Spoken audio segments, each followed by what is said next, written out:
Today's episode is brought to you by VidSummit, the best video marketing conference in the business, this year in Los Angeles from October 10th through the 13th. Hey everybody, welcome to the show. Today, we are going to be answering your top YouTube marketing questions, and it's going to be a super exciting show. I've got some great friends and colleagues are going to join us, so ask your questions in the comment section now if you want to get them answered. Stay tuned. I'm Owen Video. Owen Video! Hey everybody, welcome back to the show. I'm Owen Video, and if you're a small business owner, an entrepreneur, or a social media manager, and you're looking to grow your business with online video, then subscribe to this channel.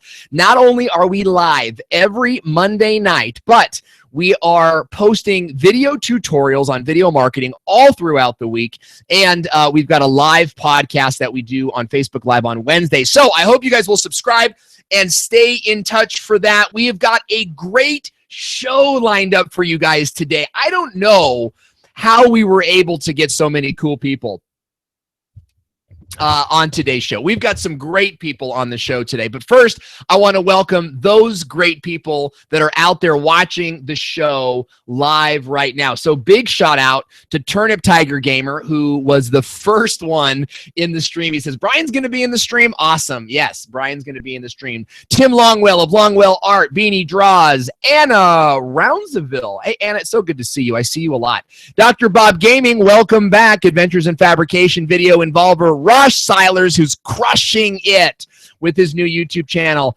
Isaac Longwell Art. Hey, it's the brother. That's great. That's great. Luxury Card Store, Beanie Draws. I think I already said you, Beanie, but it's so good to have you here, especially because you're overseas. And Tech for Your Needs is watching us. So it's great to see you guys. And I'm glad that you're here.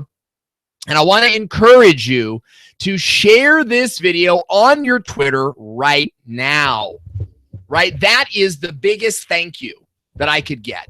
If indeed you're grateful that I'm even doing this and streaming and bringing together some of the biggest names in YouTube marketing all on one show. Beanie saying, you love to say my name. Say my name, say my name. It's absolutely true, Beanie. I love having you here because you're a good friend of the show. And we love what you're doing over there.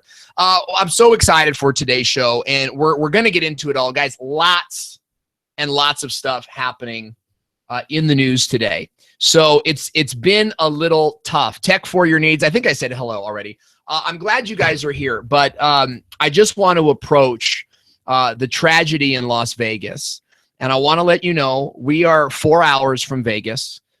We had friends that were at the concert, and by the grace of God, they're fine.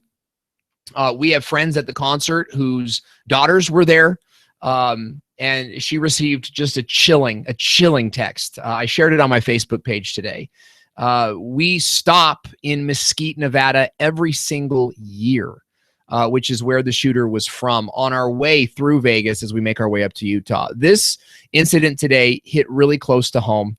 I've been having a tough day. A lot of phone calls, a lot of checking in on people, and still had to work. Before we go any further, I'd like to ask you guys to join me in just a moment of silence for the tragedy that happened today in Las Vegas. So please just join me for just a brief moment to recognize those who lost their lives.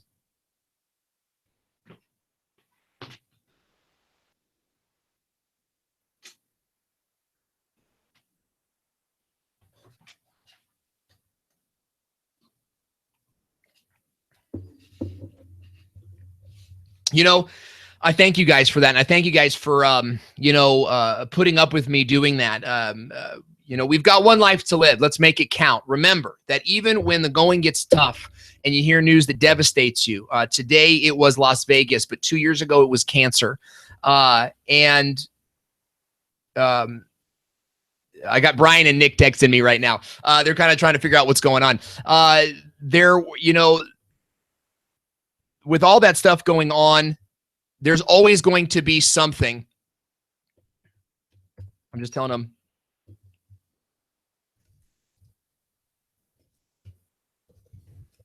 I'm already live. I'm just gotta tell them that I'm already live.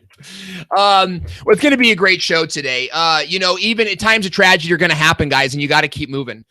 You've got to keep moving. All right. So, Beanie, I want you guys to ask your questions in the comment section on anything related to YouTube and video marketing. We're going to be going into those questions today, and I'm super excited. Again, I keep saying this today for today's show because we're trying something new. First of all, we're streaming live on using YouTube Live. So we're going to be bringing in Brian and Nick using YouTube Live, which is a tool that we don't really see too much of these days, but I think you're going to learn today that it is a great tool. I can see my camera is a little soft, but that's all right. I think it's still going to look pretty good. And I'm seeing Tech for Needs. What's the hardest challenge as a content creator? Great question. Tim, I definitely saw your question at the very beginning. So I'm excited to get into that stuff with you guys today. And we're going to start in just a moment. Give me a quick moment here. I want to give a big shout out to Larry Snow, everybody. Give a big shout out to Larry Snow. Larry Snow shared the video on his Twitter page last week, and he won. He was entered into a drawing for a $5 Starbucks gift card, and Larry Snow won the challenge. So I'm going to be sending him a $5 gift card, Larry Snow. I called him Larry Show for like the first 3 years I've known him. Well, I haven't known him for that long, but I called him Larry Show. He was logging in. I'm like, Larry Show. And then finally he IMs me and he's like, it's Larry Snow. So I appreciated Larry. Sometimes you're just kind of like, you're doing stuff and you can't always be there to check it all out. But I want to invite you guys right now to share this video on your timeline. Right now, share this video onto Twitter and be sure to tag me. And when you do, your name is going to be entered into a drawing to win a $5 Starbucks gift card. Now, I don't want to hear any crap about corporate coffee. You guys all know that when the craving arises, you're not going to go around and you're not going to look for, Morton's local coffee house. You're going to stop at the nearest corner. You're going to go get a Starbucks. Share the video right now. Let me buy your next coffee. So good to have you guys here today.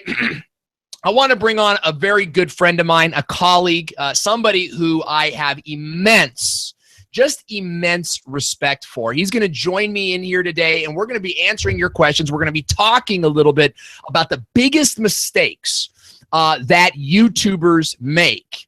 And we're going to start right now. So without any further ado, ladies and gentlemen, the best thing to happen to YouTube since the play button, it's Nick Nimmin. Nick, say hello. Hello. What is going on, Owen? Oh my gosh, it's so good to see you. Good to see you too. We're practically neighbors right now. I know, we're literally closer than we've ever been. I'm not used to talking to you this time of day. Tell our audience why. What's going on? I am now in the States. I am basically I came over about 4 days ago, and once a year I make this trip, and this year I arranged everything around VidSummit. So if you are a YouTuber, real quick, are you hearing me out of this mic right here? Yes. Okay, so if you are a YouTuber, basically the event that I came over here for, if you're an online marketer in any capacity, especially somebody that's using video, then you definitely want to head over to VidSummit. I came from the other side of the planet to go to this thing, so that's how big of a deal this is. But that's basically what's going on. So right now, I'm hanging out. I'm in Arizona. I'm enjoying myself here, hanging out with my mom. I had my mom on my live stream on Saturday. Oh, that's great. Was awesome. Yeah, she was because I do the channel grading. It's kind of like a little fun thing that we do that helps people out on my live streams every Saturday. So I pulled mom in, and mom was helping out with the channel grading and stuff. It was a good time, really good time on Saturday. My audience is telling me that they're getting an echo here from you, and maybe that has to do, I'm not hearing it at all. It might have to do with my computer. Let me change my audio. Okay. Are you guys still hearing that echo? It's so interesting when... It might just be the general reverb coming in, because I've got this on like a wooden table. You know how it is. It's not my normal setup, so I'm kind of on the fly here. But I'm sitting on a wooden table here. Well, I'm not sitting on it, but everything is set up on it. So I might be getting a lot of reflections back into the mic from that, is maybe my guess. Yeah, Okay, it's gone now. Okay, it's gone now. So we did it. We did it live. Let me tell you something. It's kind of like defusing a bomb on site. That's what going live is like. You know, something goes wrong and you've got to cut either the blue wire or the green wire with everybody watching you. You know what I'm talking about? Oh, absolutely. Minus the extreme pressure that might be the last blue wire that you cut. You know, we don't have that pressure, which is good. If we cut the wrong wire, worst case scenario, the stream goes down and then we keep on rolling forward. So, and I got outside of that, I gotta say too, you know, the YouTube creator audience, people like Dan at Creator Fundamentals, people like Eileen Smith, Big Air 5 for the $20 super chat. We appreciate that, Eileen. You know, it's a very forgiving community.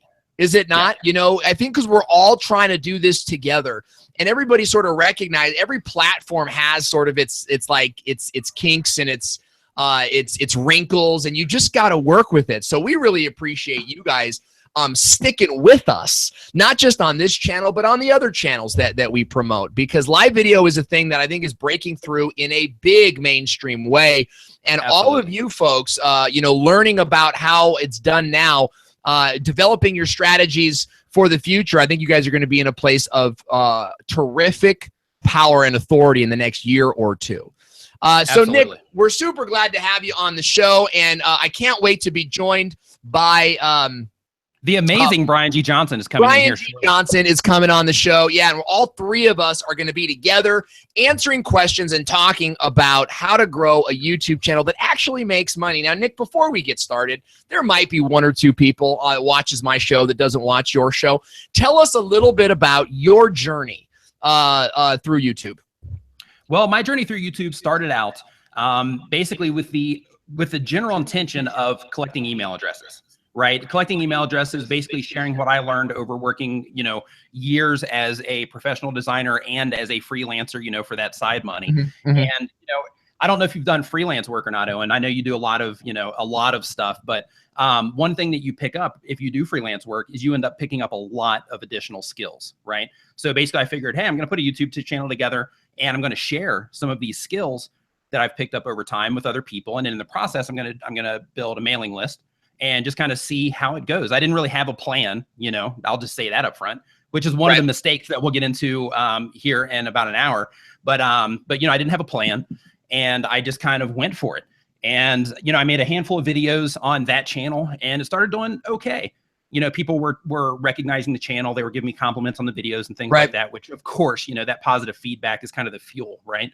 Oh, big time. And I was going on that channel, and then Derral Eves, who's also going to be on here later, he reached out to me. He actually first we were in the same Facebook group, and he put out a notice, and he said, "Hey, I'm getting ready to cross 100,000 subscribers, right?" Which it's that long ago because now he's like 400 and some change. But he said, "Hey, I'm getting ready to cross 100,000 subscribers. I am taking submissions from people."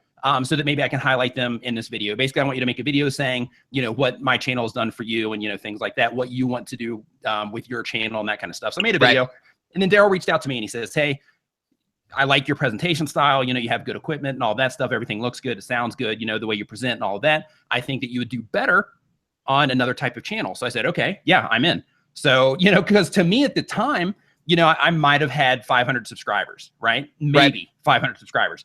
And, you know, Derral at that time, you know, from my understanding of YouTube and how I viewed things at that time was, holy cow, this guy with, you know, 100,000 subscribers is giving me the chance to work with him, you know, on, you know, to basically come into this platform. So that was an exciting thing for me. And I took it very seriously. And that channel, I did it. It started doing well. And I went against his advice because he said, "Hey, whatever upload schedule that you decide to go with, make sure it's something that is sustainable, something that you can do for a long time, because sometimes, you know, YouTube growth, as we all know, sometimes YouTube growth takes a while." Yeah. So I'm like, yeah, okay, yeah, great advice, thanks. And then I went all in and I said, okay, well, I'm going to update 3 times a week. And I ended up burning myself out after like 70 videos. Yeah. And from there, because I knew how much easier it was to make content for my current channel, because at the time I wasn't sharing, you know, YouTube advice because that wasn't, you know, I didn't have that experience yet. So I wasn't sharing that advice. But at the time I said, okay, well, the information I'm sharing over there, that's all in my head from experience that I have. I can make that content faster. I can get it up there faster. And that other channel, because it lit my fire for YouTube, right? Because I got to experience that over the course of those 70 videos. I got to experience that growth. The other channel was kind of growing in the background. Holy cow, I think Brian G. Johnson's getting ready to come on here. Yeah. But yeah, that other channel, you know, was kind of, or my current channel was kind of growing a little bit in the background. And I basically took the knowledge that I had learned from that one and started applying it to my current channel. Yeah. And, you know, started using all the best practices and actually really paying attention to what I was doing and actually studying with YouTube and what's going on with YouTube. And, you know, I've had some excellent results since I came back. Talk to us about, okay, give us the snapshot of where your channel is today so we can go from 500 subscribers to like hearing Derral Eves talk, following that program, then sort of creating your own program based on your new knowledge. And where are you now? 83,000 subscribers and some change as of today. Over the past year, let's see here. Over the past year, I've gained probably 75,000 of those subscribers out of the past year. Actually, maybe a little bit like 78. 78,000 subscribers, ladies and gentlemen. Let's give it up. Let's give it up for Nick Nimmin. Let me bow, right? Thank you. Oh no, stop, Unfortunately, please. Stop. Unfortunately, when I play the sound effects, I think we get the echo. So I'm like changing my mics here back and forth based on when I wanted to play a couple of sound effects. Nick, I'm so glad that you're here, and I'm really excited to have a great conversation with you and share some of the tips you're bringing to the table. But before we do that, I've got to say what's up. I want to bring out our next guest. Now, guys, I wanted to surprise you. I'm learning a little bit about YouTube Live here and that you can see everybody waiting to log in. So I know you guys can already see him. Here's a gentleman who I discovered maybe a little bit about a year ago and immediately was just taken aback by the energy, the excitement, and the professionalism that this guy brought to the stage. He was a breath of fresh air in the YouTube community and someone that I look up to, not just as a creator, but as a business person, as a brand developer. So I want you guys I would like to add to that, and as a just human being. As a human being. That's huge. That's huge. So guys, I want you to load up the chat box, the comment area with tons of emojis for Brian G. Johnson. Brian, welcome to the show. Hey, what's happening? Oh, I can see the audio seems to be working. That's always good. Excellent. Yeah. Welcome to the first 10 minutes of every one of my live streams. But that notwithstanding, Brian, so glad that you're here. There might be a few people out there that just discovered YouTube literally 5 seconds ago when I went live, and they've never heard of your channel.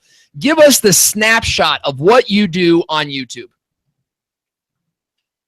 So what I do is really break down the process, starting from how do we leverage YouTube and not just share our message, but how can we amplify it? How can we take what we're passionate about, whether that's sharing gameplay, maybe you're really passionate about a cause. Like Owen, I know you, for example, you're doing all kinds of live streams about your faith and religion, about your marriage, about business, and you're sharing a lot of different things. And one of the great things about video is that it allows us to do that. Whatever we're passionate about, we can not just share, but amplify by leveraging video, by leveraging live streaming and all that YouTube has to offer. And for me,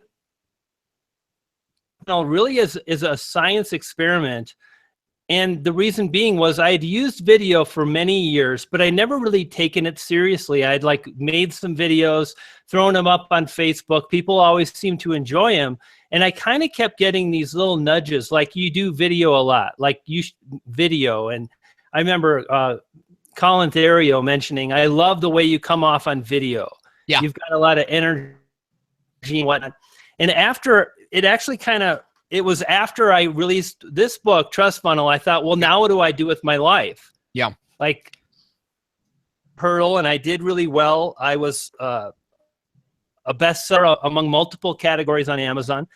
And I kind of took a breather for a month, and I started thinking about this video thing. And that really led me to not just launching a channel, but I had the crazy audacity to say, like, I'll launch a channel and I'll gain a minimum of 10,000 subscribers in a year, which it may be a good idea or a bad idea, but I do know that at the end of a year, I had 10,000 and like 700 subscribers, and it really lit a fire under my butt. And my premise was, I'm just going to share the process. I'm going to share what I learn along the way. Yeah. And it's still like that today. Like me and Nick, it's kind of cool like that we're all here together, because I remember I came in and Nick was mentioning the conversation he had with Derral and the whole channel review.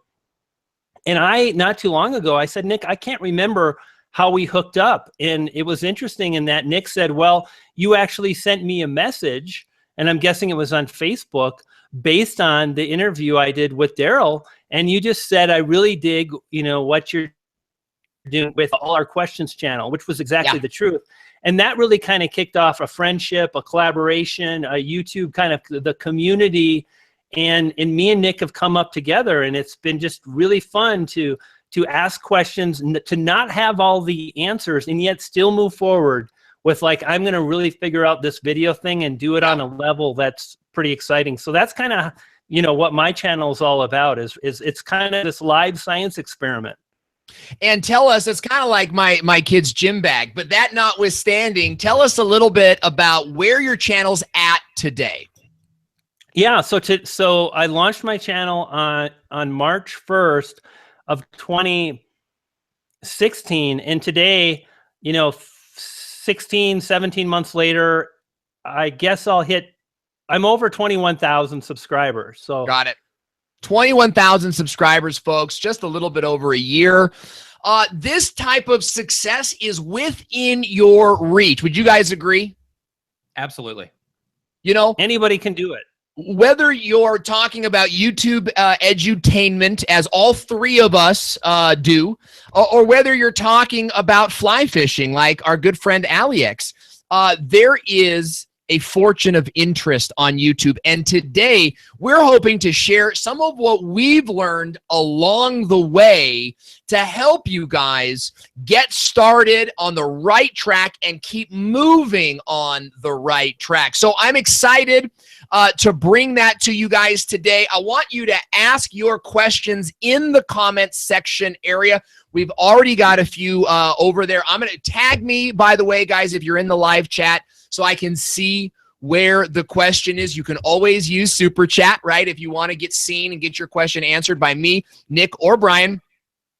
And we're also going to talk about some of the things that we want to share with you guys today. So I'm really excited to do that. I'm going to give you guys a moment to go ahead and type your questions in the comments section. And while you're doing that, I just want to give a huge shout out to the VidSummit conference. That's our sponsor for today. VidSummit is the conference that absolutely changed my career. I went from 6,000 subscribers to 10,000 subscribers in the few weeks following this event, and my business absolutely blew up. This year, the keynote speaker will be a guy named Gary Vaynerchuk. He's huge, and I want to give you guys a second to hear what he's bringing to the table. Gary V here, super fired up. Los Angeles, October 11th, VidSummit. The energy that I'm looking to bring to my keynote and why I'm so excited about it is we are at that moment. There's always a moment, whether it's e-com, the internet, VR, AI, there's always a moment. Retail, fashion, moments. This is the moment for two groups of people to step up and understand what's happening. Number one, creators. It's time for so many of you to mature up to that 2.0, 3.0 level. Creators need to understand this is a business, this is a golden era, this is an opportunity, and I'm desperate to make sure all the creators in the audience understand that they need to strike now while the getting is good, because they will look back 20 years from now and regret that they didn't go all in. And number two, brands and agency partners and SaaS and software players in the marketing ecosystem need to understand right now is the underpriced attention opportunity with video creators, podcasters, things of that nature. And so I'm going to bring my pulse on the market, my kind of vision on sitting both on the creator and the agency side, investor side. And I'm going to, listen, you know, I know there's a lot of fancy people speaking, but VidSummit, I am going to give the greatest keynote in the history of VidSummit. There it is, ladies and gentlemen, from Gary V himself. So we are excited to be promoting this event. And if you guys have not yet bought your tickets, if you have not yet bought your tickets, then I want to encourage you to go visit vidsummit.com. I've put a coupon code in the chat right now for $200 off of your ticket. Now, I've only got 5 of them. One of them was taken up already from this morning. So we've got 4 left. I want to give you guys the opportunity to grab that discount coupon, show up to VidSummit, and hang out with me, Nick Nimmin, Brian G. Johnson, Roberto Blake, among others. So a big shout out to VidSummit for sponsoring our live stream tonight. Okay, guys, we're talking about YouTube. And Nick, you had some very important things to say about what creators don't understand about YouTube. You had 2 big things. Let's talk about those while we're getting questions in the comment section. The opportunity. That's one. Is like a lot of times when people start out on YouTube, they just think, okay, well, hey, I'm just going to throw up some videos, and you know, it's not something that they're taking seriously. I mean, of course, you don't want to take it too seriously to where it consumes your life, but you know, when you're putting up content, of course, we all have our different goals and things like that. But the actual power of YouTube, and I feel great saying that because of my Star Wars shirt, the power of YouTube. You know, it's an extremely powerful platform, and people get to know, like, and trust you through watching your videos and through interacting with you through your videos and through all the content. And it's constantly building relationships for you while you are sleeping, while you're at the mall, while you are at Starbucks, while you're doing everything else in your life. Your YouTube channel is constantly building relationships with people on your behalf. And that's something that when people first start out on YouTube, a lot of people overlook that. They think of it as, hey, I'm just going to put up some videos. Hopefully people will watch my videos and things like that. And they don't look at it with the broad view of, wow, this is a really powerful thing that not only can I use this to, you know, to connect with other like-minded people, but I can also use this as an income source. I can also use this to help build my influence. I can also use this as a networking tool, as a positioning tool, you know, to position myself in a certain way or make people think of me in a certain way or whatever. Yeah. The actual power that YouTube has and that video has in general, it's not just YouTube, it's video in general, is staggering. And I think that a lot of people overlook that when they start a YouTube channel. So what are some of the things, what would you say to those people then? Like, you know, if you've got a channel, let's take Beanie Draws, right? Beanie's a good friend of the channel. He's got a tutorial channel showing people how to draw. What type of opportunity would you convince him exists to get him producing more videos? Because Beanie, you and I both know you're not producing as much as we want you to. So I'm giving you that fire there. How do we help them see the opportunity that's there? Well, from that, I wouldn't necessarily try to convince, because, you know, it's all based on, you know, their personal goals, what they're trying to accomplish and things like that. Yeah. But I would say to look at it as, you know, hey, if I'm consistently uploading content on a regular basis, then this could potentially, as long as I structure everything right, and as long as I'm also doing my own outreach and things like that, I could potentially use this tool to get a job drawing, or I could potentially use this tool to sell artwork, or I could potentially use this tool to connect with other artists in my local area, or you know, or somewhere, you know, in a relative, you know, nearby location to them. So huge. So yeah, I think in any case with anybody with a YouTube channel, just looking at it that way of, you know, there's a lot of opportunity that you can create from YouTube. It's just you just got to build the doors, and those doors are, you know, making videos on a regular basis, you know, just keep growing one view at a time, one subscriber at a time, one friend that you've met through your channel at a time, things like that. You just grow it, you know, one by one until it turns into something that you can actually seize as an opportunity. Amazing advice, brick by brick, video by video. Brian G. Johnson, you're an expert in growing a channel. What advice do you have for new creators to take advantage of the opportunity that's on YouTube? Well, a couple things. I think it's important to really identify how you're going to get noticed. That's a phrase that we hear as creators all the time. It's so saturated. Yeah. It's so competitive. How do I possibly get noticed? I can't compete with the big channels. And I guarantee you absolutely can. And the first step is to decide that it shall be, to say, I'm going to do it. That is the start. Because if you don't do that, you're really putting this huge wall against yourself. You're facing these overwhelming odds, and it's almost futile. Like, Nick kind of went all Star Wars. Let me just bring in the Borg in Star Trek. It's futile, and they're coming in to get you. So I think it starts with just deciding that I'm going to figure this out. And then it's understanding what is most important. I've been thinking so much about this, and I'll be honest, and I see a lot of creators that I don't think they're focused on what is most important. And what's most important is to create videos that keep viewers watching. And that means we've got to take it upon ourselves to really dive in and dissect what viewers want. It's not just the content we produce, it's how we produce the content. It's getting to point fast. It's being able to dial in your audio. It's being able to create an edit that is engaging and keeps people moving forward. It's these kinds of things. It's honoring the viewer first and looking for ways to improve, and as we move forward and publish a few videos, we've got a starting point. At that point, we can say, okay, it wasn't the greatest. It wasn't terrible. No one showed up on my doorstep and laughed at me. It wasn't this horrible experience. It's scary producing a video. But from that point, you can aim to improve. And that's what I've done from day one. And I get better and better results. And at the end of the day, if you want to grow on YouTube, you've got to publish videos that keep viewers watching. They post about it on official blog posts. They create videos. They just released, did you guys see the recent videos on the creator channel?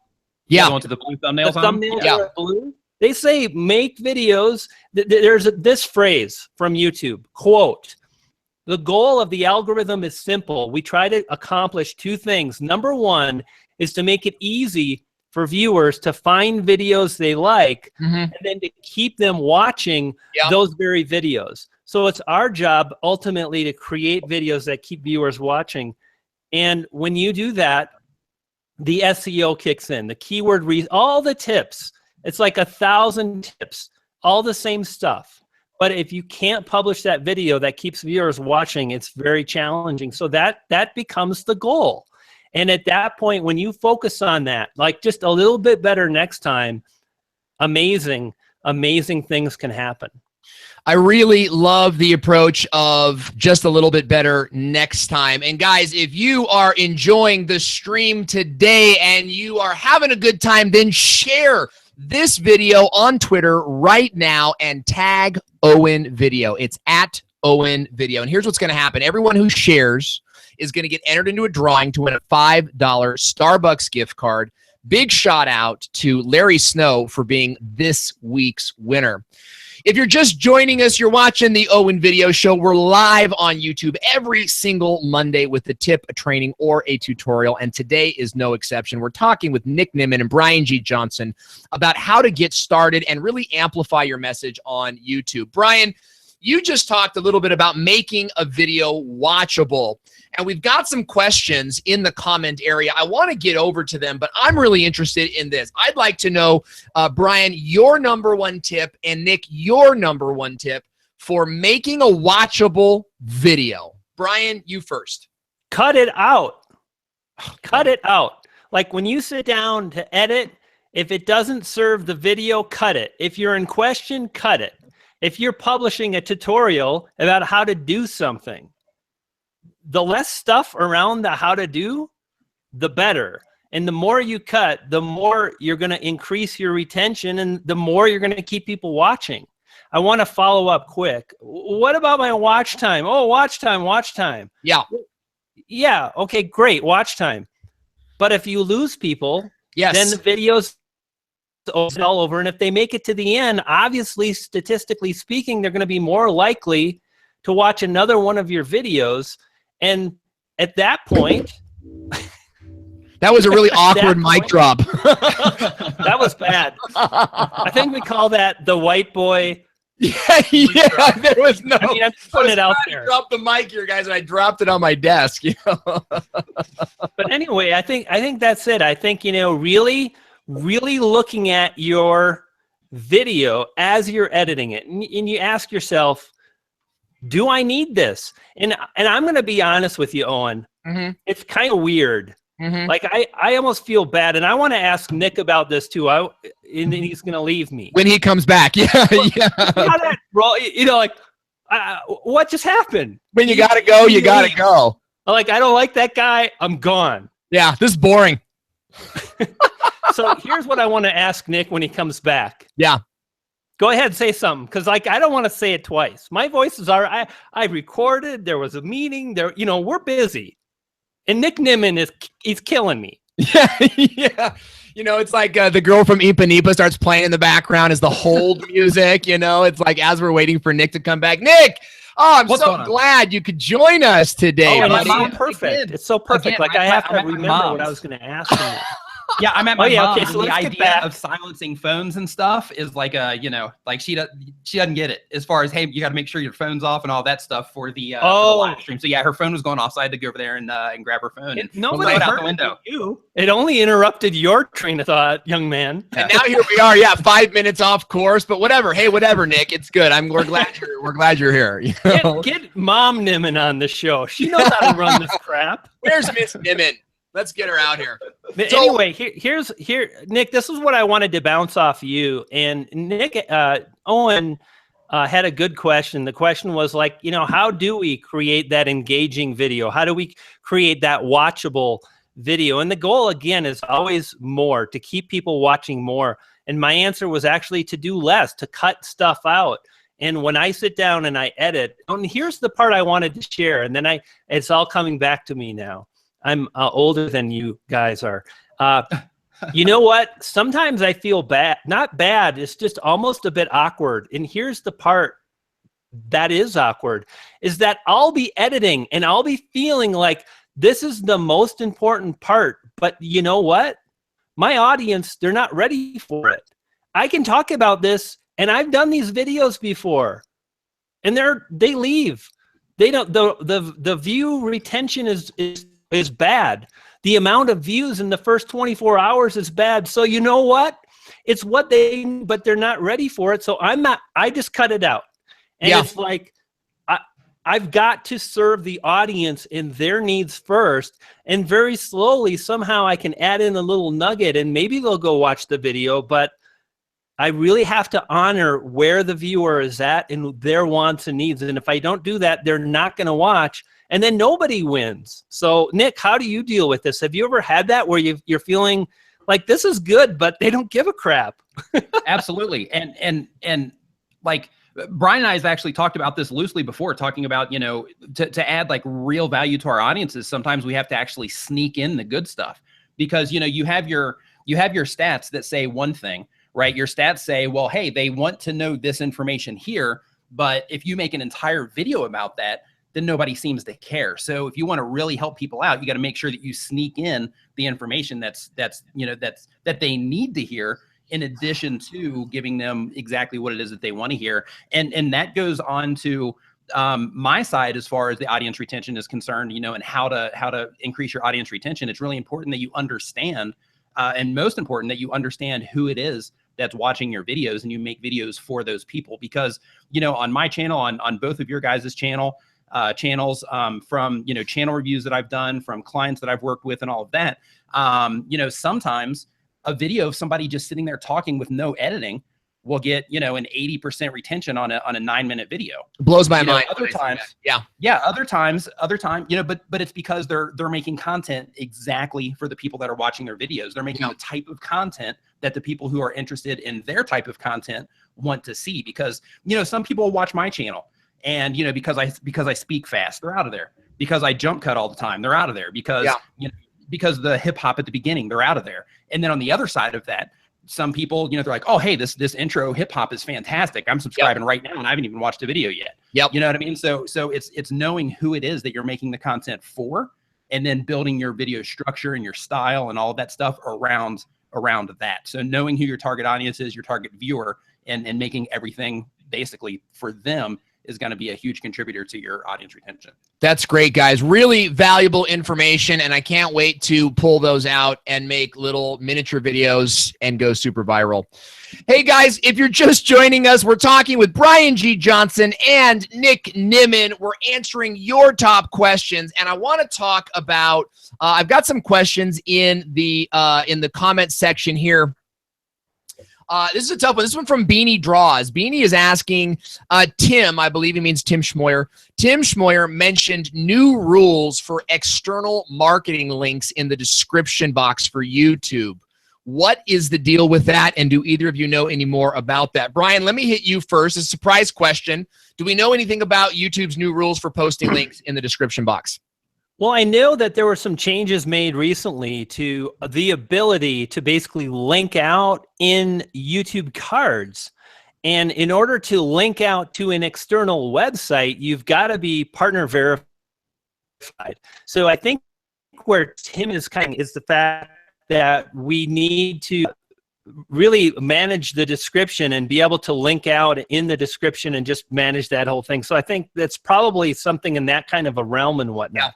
Yeah, that's exactly what it is. It's basically you're limited on the actual built-in YouTube features unless you're partner verified. But if you're partner verified, then you can still link straight out. And as far as the description is concerned, then everybody is still, as of right now, as of this conversation, everybody is still good to link directly out of there. Now, I will say this about posting links in the description box. You know, when I first went to VidSummit, like it was 3 years ago, we were ranking videos all over the place. We were ranking videos in 24 hours, and we were putting at least 2 external links in the description box.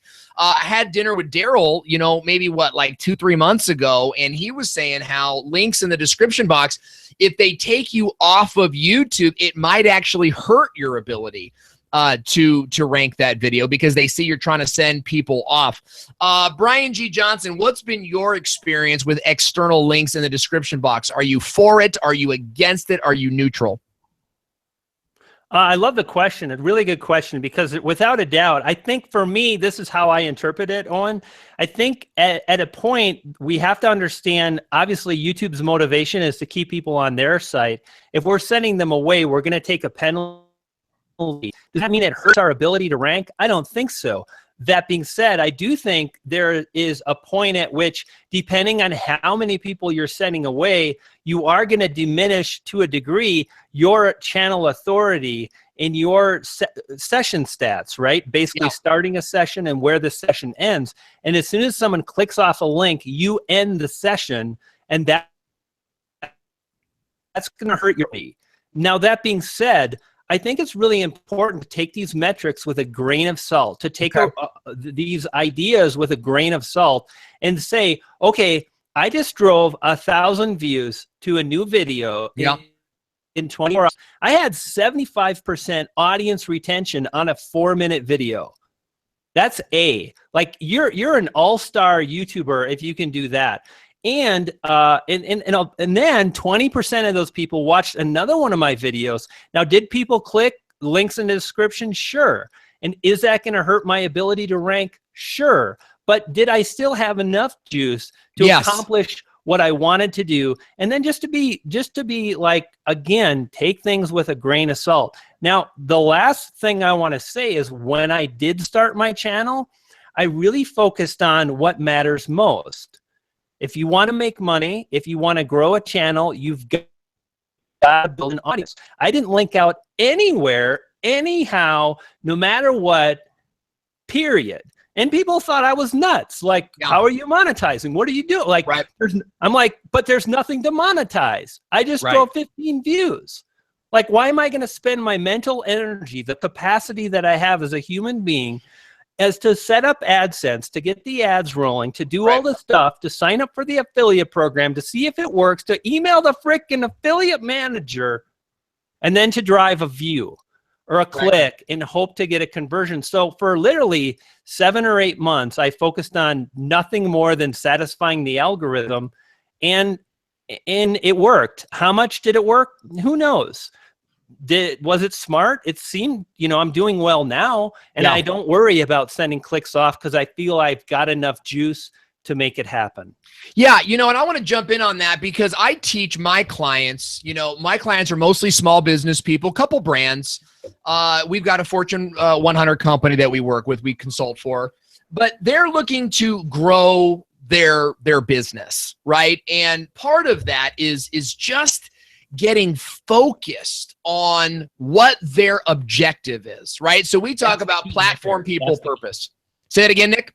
I was gonna say that's the key. Is it depends on exactly what it is that you're trying to accomplish. Like if your goal is to grow a YouTube channel, then you got to keep all that stuff in mind. But if your goal is to use YouTube as a tool to drive people to something else, then that completely changes the dynamic of what it is that you need to consider. Yes, it changes the way you're going to deliver the content. It changes the way that you're going to distribute the content, right? How you're going to share it. And it changes the way that you're going to structure your description box as well. Your description box is going to be more like a product order form than anything else. And so you've got to really ask yourself, what is the purpose of this particular video? And maybe even larger, well, kind of like Brian, you were saying, what is the purpose of all of my videos over the next 6 weeks? What is it I'm looking to accomplish? And that way you can go into every video going, what my goal here is to get views. My goal here is to increase my 48-hour views, which I think is an important metric. It's like the number one thing I'm working on in my channel right now is just getting that 48-hour view metric up. And it makes me, I want to strangle my channel sometimes. You guys ever feel that way? No, you gotta love your channel, baby. You can't kill it. See, that's the thing. You gotta let it breathe. I'm like, come on, man. I'm like a mama dolphin, like I love my little baby, but if it swims in my way, I'll gobble it up, and I just got to be careful because, you got to have a focus for your channel. And so I think that's a huge thing. If you want to do a video every Monday, let's say, or one video a week that's designed to drive money to an affiliate offer, great. Or if you're going to do 3 videos that way, but don't make the mistake of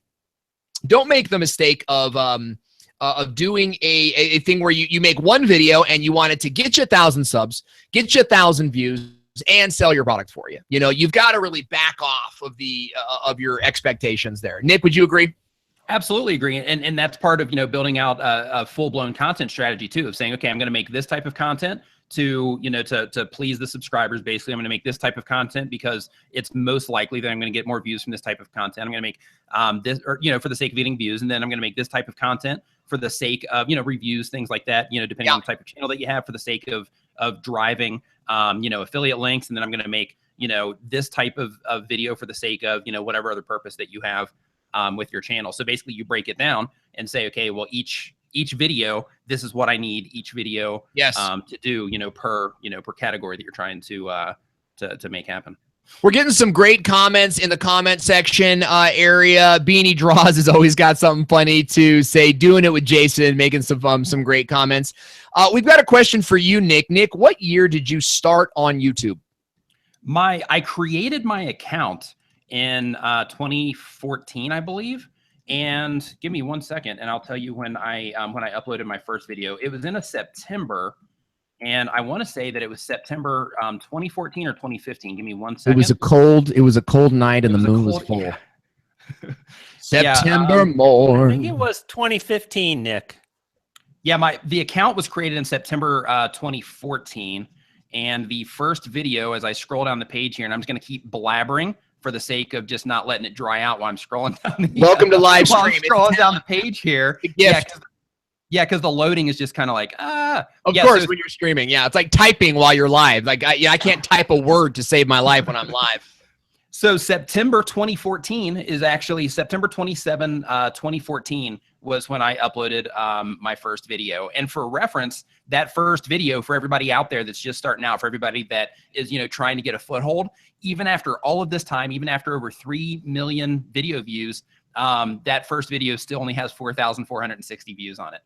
So even feeding, the traffic for my current channel, for people that go and watch this video as well, hang in there. Because, your first videos may not do as well as you would like them to. The videos never do. It never does. The algorithm, the channel, the platform never does what you think it's going to do. And that brings up our next question from NDimmy Tech X. I've been trying to get more subscribers, but I don't get why I'm not getting them. So I think the question is really like, why am I not getting subscribers? And to answer that question, I want to go first to Brian G. Johnson. Brian, why do we not get subscribers when we think we should be? Well, I want to ask you, I want to hear your opinion on that, and then I'll go next. So why is it that some channels gain subs and some don't? Why is it so hard? You know, I think it all depends on your channel. And if you're making content in a niche that has room for growth, but you're not capitalizing on that growth, you're not making your content the right way. You know, anybody can make a cookie, but only certain people make cookies the way, you know, Chips Ahoy does. And you want to see what works and then do what works. A lot of times, hobby creators especially, sort of go off on these tangents and make things maybe over creative. I struggle with this myself, guys. I've always tried to build a how-to tutorial channel with comedy, and it kind of works sometimes. Doing it with Jason, you know what I'm talking about. It kind of works sometimes, but for the most part, when I look at my stats, guess what parts people are skipping over? You know, they want to see the screen share. They want to see what they want to see. So number one, I say your content is out of step with the industry that you're in. The second thing I'll say is this, is that you've probably got videos that are getting subscribers, but you're not making more videos just like them. All right. So, and that's a creative issue. You guys have heard me say at the conferences, you have to starve the artist a little bit. You know, when you get ultra creative, you have to sort of pull the cheese away from that, you know, from that part of you and let him starve a little bit. Let the business side of you take more of a commanding role. Here's how I built my channel in a nutshell. I accidentally made a video that did phenomenally well. 80% of my channel in the first year, 6,000 subs, came from that video. So what did I do? I analyzed the video. I found out 4 core similarities of, you know, or 4 things about it. I made 10 more videos just like them. 6 of those videos have like over 100,000 views on them now. You've got to go back at your analytics, find out what is working, and make more videos just like that. So that's my and now I'm going to send it over to you, Brian G. Johnson. Why don't we get subscribers when we think we deserve them? Owen, I absolutely love your answer. You know, there's one thing that I've learned is that experience is where it's at. And when you talk and you chat and you hang out with people that have done the thing you want to do, truly done it. And you know, there are some fakers out there. Yeah. I'm not usually one to kind of point in that direction, but you know, there are people that kind of talk the talk, but they don't walk the walk. But when you've done it, when you've uploaded videos, when you've studied, you really get an insight as to how to move forward. And that's why watching videos that Nick publishes or Owen publishes or that I publish, going to conferences, networking, chatting, and really spending time to hang out with the people that are doing it is invaluable. And Owen, the reason I like your answer is because it's my answer. A few things I would change is I wouldn't say industry, I'd say viewer. Like, forget industry. Like, when you're making videos that are out of touch with what the viewer wants, that's it. And here's what's hard. Here's what's so challenging. It's just not about identifying the keyword phrase. It's how they want the video delivered. I just made a video about it. It's getting to the point fast. How many times as a viewer have you watched a video and you're waiting for the thing? Like, I saw the title. The title said I was going to get this. I saw the freaking thumbnail. Thumbnail said I was going to get this. And give me the thing. And then the guys on the video camera, have you ever seen this video? Oh, it's really hot in here. Geez, hey, everybody, good to see you. I just came out. I was running. It was hot. Here in Alabama, you know, there's chipmunk. I like rabbits. I got rabbits. Some people got dogs. And you're like, for God's sakes, I'm trying to fix my freezer. The freezer fan is out. How do I fix the freezer? And the guy is like, well, my rabbits, I got 3 rabbits. Don't do that. I've seen that video. That's bad. Don't do that. Bad. So that's one of the ways you detract from gaining a subscriber. And again, so you start out and you publish a video, and then you pay attention to your audience retention. That's the thing, by the way, that's the thing that nobody studies. That's the thing that nobody cares about. That's the thing that will drive no views on my channel. but it's the thing that YouTube rewards. So you start with that and honor the viewer. And then like you said, Owen, you rinse and repeat. You see what works. And basically, I've got a few topics that do much better on my channel. The algorithm videos do great. YouTube mistakes, they do great. So what did I do today? I made a video about YouTube mistakes. Why? Because it's what the audience, what the viewers want. And then, you know, Owen, and again, I like to feel like you've been sitting in on some of my conversations with my clients, but, you know, oh, but Brian, you know, it's really fun for me to do this. And I'm like, yeah, but every day I get messages and you want a bigger channel and you want more money. And you know what? You sacrifice whether you want to or not. And if you want to make the thing that's fun, that's cool. But then you sacrifice the growth. Yes. So and you're building a channel for yourself, right? Versus for the people that you're trying to serve. And everybody thinks they're doing it for the viewers, and they're not, because it's not just the topic, it's how. So get to the point. Fix your audio. Improve your editing. Get a better backdrop. That's why I was going like this. I mean, let's just call a spade a spade. This is looking pretty badass. Yeah. It does. It doesn't take Stevie Wonder to see that. I mean, look at it. It's beautiful. It is. It looks great. And we've been able to watch you dial that in, much like, you know, my background here. You know, I remember Jarhead6 told me 3 months ago, he says, dude, your background was killing you. He says, great content, but I can't even stand looking at your channel. You know, and you get to be a part, right, of these channels that are growing. And you know, as a creator, you can't be in a place where you're not going to start or you're not going to go all in until it's perfect. You have to be willing to show people the behind the scenes, the evolution of your channel. I mean, even my on-air sign, right? It used to be here. Now it's over there, but you could see the cord a little bit. Maybe you guys didn't even notice it, but you guys know how much this cord being visible kills me as a professional? It kills me. Literally. Looks like you're going to have to get the drill out. Yeah. Nobody notices the cord until you point it out. Yeah. First, you go like this. It's right here. And did you notice it?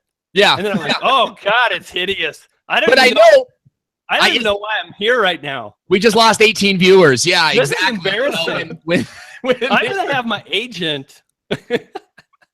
You know, and it's those things that keep us, you know, keep us from actually making great content. Guys, let people into the evolution. Let people see how your channel changes and grows over time. Great answer, Brian G. Johnson. I want to keep this party moving and say what's up to VXN. It looks like VXNYL Rules. He says, you dig. I'm heading out. Eileen Smith says, are you out of here for real? I'm done. Can you stay for a few more minutes? 4. Okay, I told my wife. I'm serious. I told you. You're right. No, you're right, guys. Brian is committed to his wife. I just wasn't like used to that abrupt ending. Like, okay, bye in the middle of my sentence. I'm trying to tell you. I've been trying to tell you all day. It's like, no. Brian was so clear. Brian was so clear. He's like, I've got only so much time tonight. So let me read these comments and then we'll say goodbye to Brian. And Nick and I are going to keep this party going. VXNYL Rule says, you dig. Eileen Smith says, pixie dust. And Beanie Draws is giving you, he says, dang, that's progress. Talking about your channel growth, Brian G. Johnson. So good to have you on the show to share some of your insights with us. Brian, how do we stay in touch with you? I'm a viewer. I'm just hanging out and just soaking up the goodness you guys are offering. It's been a lot of fun to be here. And this was better than the last time the 3 of us hung out. So making progress. What was the last time we hung out? Was that at my parole hearing? I think so. Yeah, I think so. I think Brian brought the drugs, I believe. Yeah. And remember that cop walked in and he was like, hey, what is that? Right as Brian was handing that to you and I grabbed it and ran out the door and they were chasing me. Do you remember that? Yeah, man.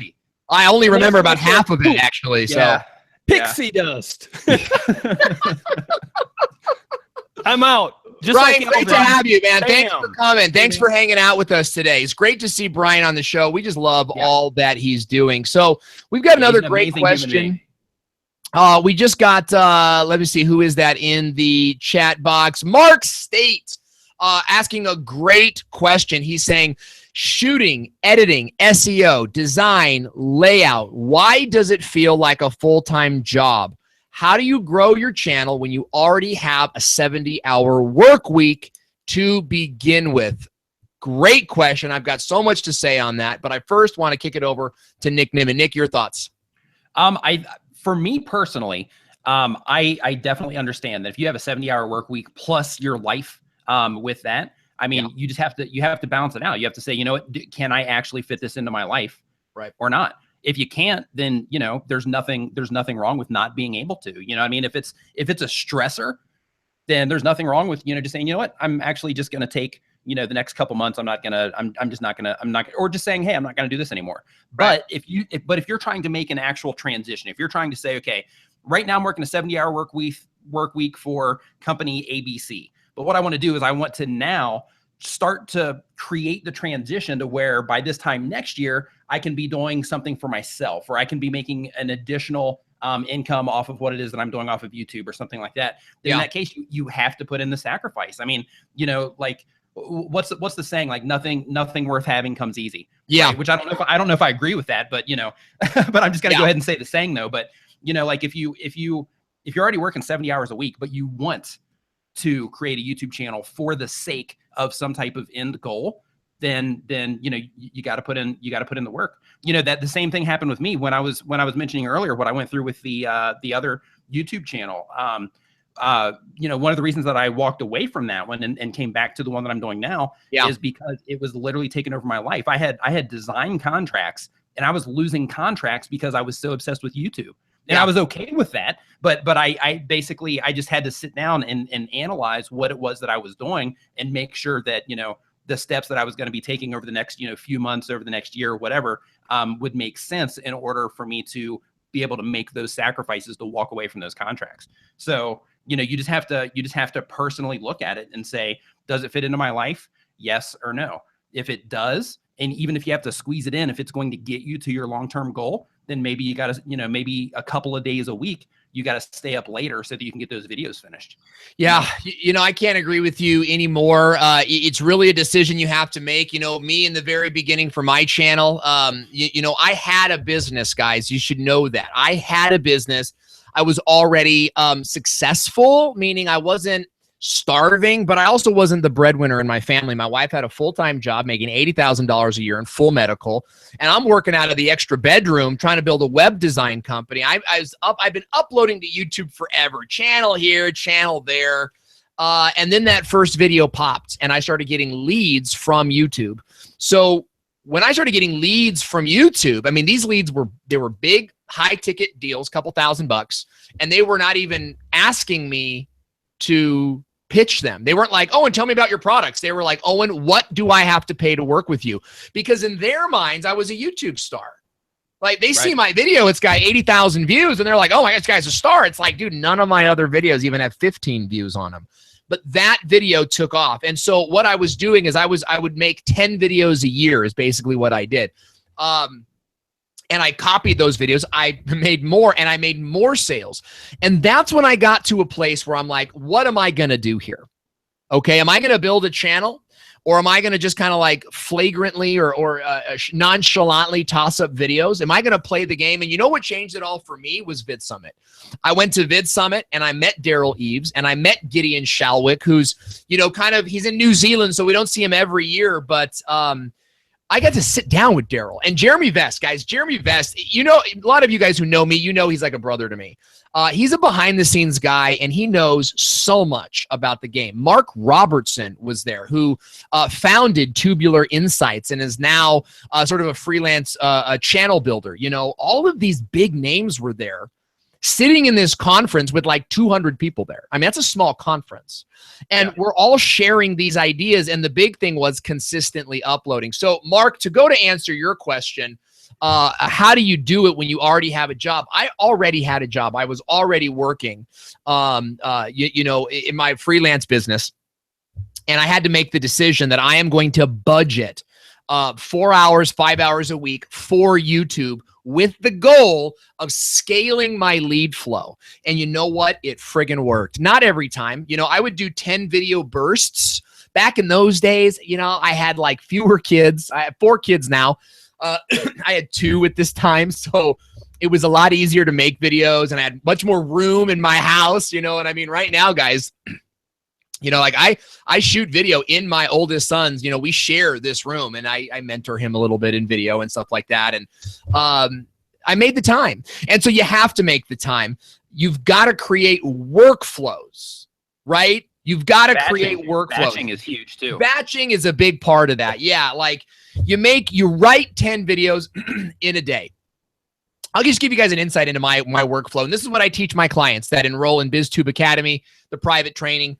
First, I teach them you got to make 100 titles. So now you're never wondering what video you're going to do next. You've got a stockpile of potential video titles. Then you start one day, you write all the titles. Then the same day, the next week, you sketch out 5 of those videos. What do you want to say, and when do you want to say it? Right? The next day of the week after that, you shoot all 5 of those videos. The next week, the same day, you upload all 5 of those videos. And now you've got, you know, that's just an example. You can, of course, shoot and edit in the same day if you want, or edit and upload the same day if you want.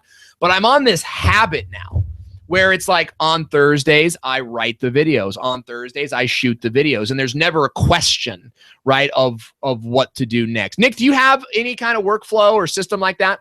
Absolutely. I batch as much as humanly possible. When I'm at Starbucks, that's my, you know, I basically double up that time. So for me, Starbucks is like, you know, like I wake up, I meditate, you know, I get ready, I go out, I head to Starbucks, and that's where I plan my day. That's where I do brainstorming and things like that. And for me, I'll kind of double up that time. So it's like, okay, I'm going to go to Starbucks, I'm going to drink my coffee, but while I'm there, I'm going to sit there and I'm going to sketch out some video topics of things I want to talk about, or I'm going to write out the bullet points for the next handful of videos or something like that. And right along with what you're saying, Owen, you know, it's basically taking those dedicated days and saying, this day I'm going to do this day I'm going to do this day I'm going to do this. Now, one thing also that I want to mention to Mark is, you know, if, again, I don't know what the motives are for your channel, and that is kind of like the underlying thing that really makes the big difference on what you should actually do. But if you are wanting to, you know, transition into YouTube as a job, or into working online as a job, then it's really important that in the process of making that decision, that you really get a map together, and you say, okay, step 1, I'm going to do this, and this, and then I'm going to, in order to support that, I'm going to need a website. I'm going to need these particular social media accounts. I'm going to need to connect with these specific people. I'm going to need to make these specific types of videos in order to feed into whatever else it is that I'm doing or whatever. But basically, you have to get your overview together, and then start filling in all of the blanks, basically. And then if you do that, and you set up a plan, and you do dedicate the time to, you know, working on your channel when you can, at least uploading, you know, once or twice a week, the more the better, as we all know.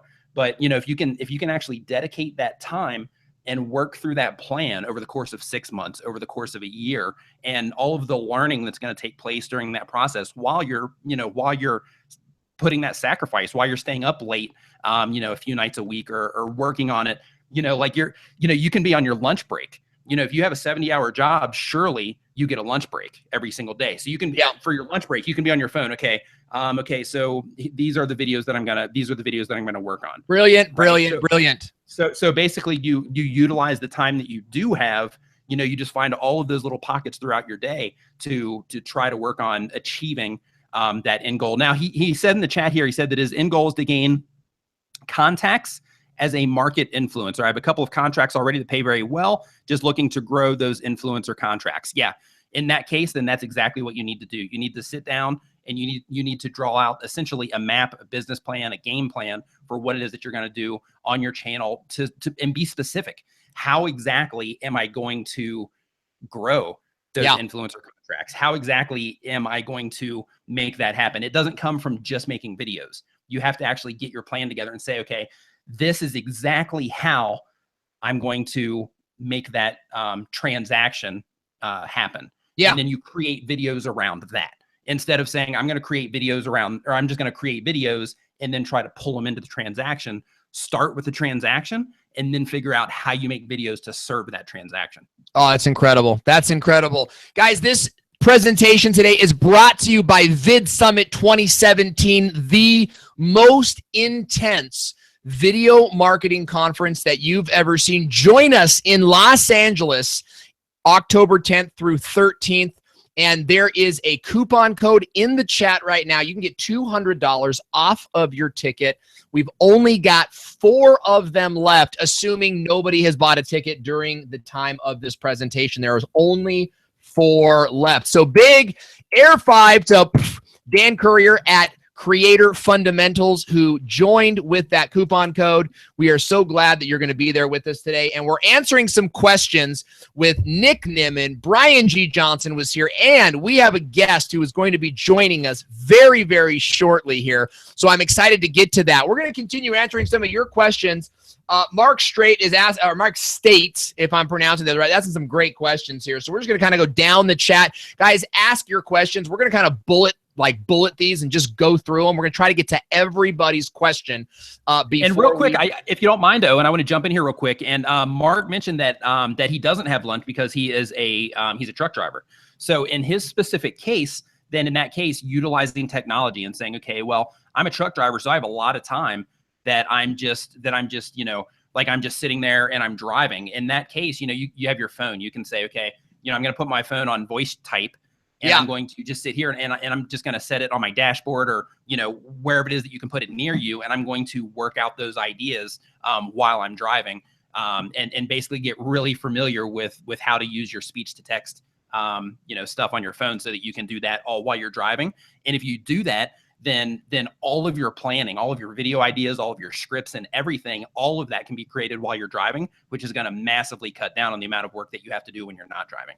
You know what? It's so interesting that you would say that because you know, you work a lot like I do. You know, I am very fluid, I guess, between desktop and mobile. So, you know, I use my video title spreadsheet.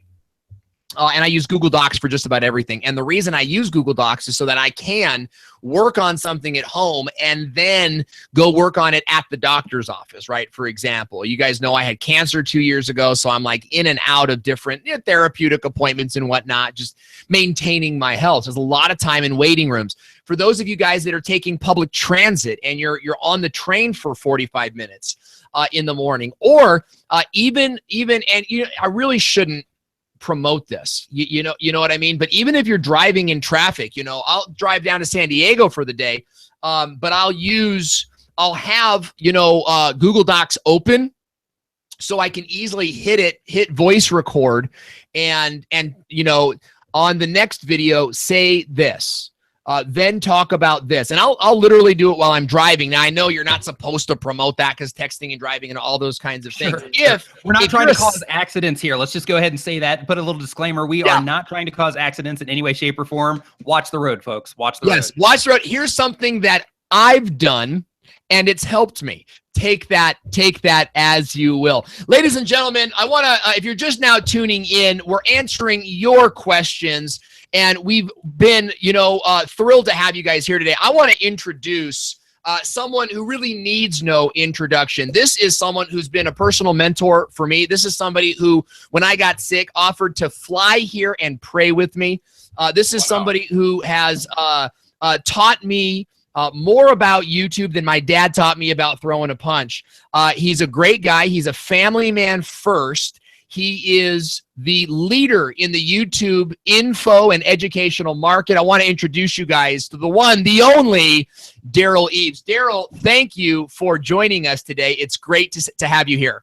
Hey, it's nice to be on. And it's good to see Nick finally after how long? Yeah, it's been a while. Actually, we connected just a little bit on the Business of Video podcast a handful of weeks ago. But I tell you what, man, I'm looking forward to shaking your hand. Because you've made how about a hug? We need a hug. Okay, yeah, I think we do. Brothers don't shake hands, man. Yeah.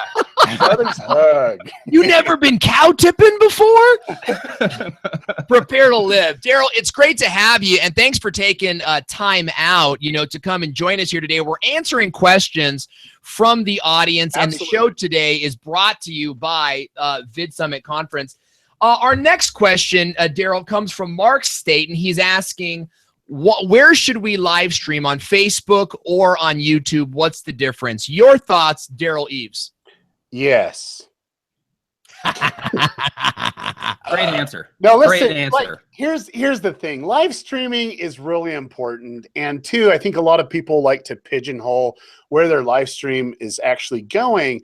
And the big thing for me, it's like it makes sense to live streams to both platforms. And I can tell you that I do it at the same time. I know that Facebook doesn't really like you to do that way, and it does break maybe some terms of service. I don't know. Yeah. The reality is this. Here's the deal. It's like, pick where your audience is, connect with your audience where they're at.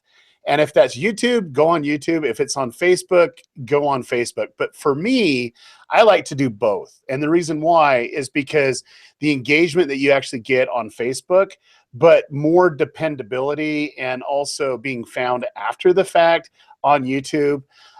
So yeah, just pick your poison, pick your platform, and stick with it, because honestly, it's about the consistency of doing it. Now, there are some strategies that you can record it and live stream it on Facebook, and then do your post recording and stream it live too on YouTube, and then you're in there answering questions. That's a very valid way to do it.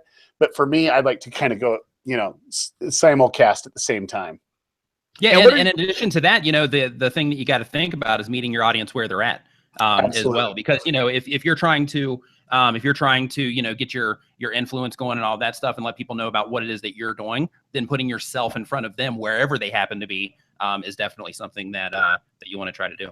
Now, Nick, on that too, it's like a lot of people don't know where to start because they don't have an audience. And so what I would say is just pick it and go for it. And you're promoting it there.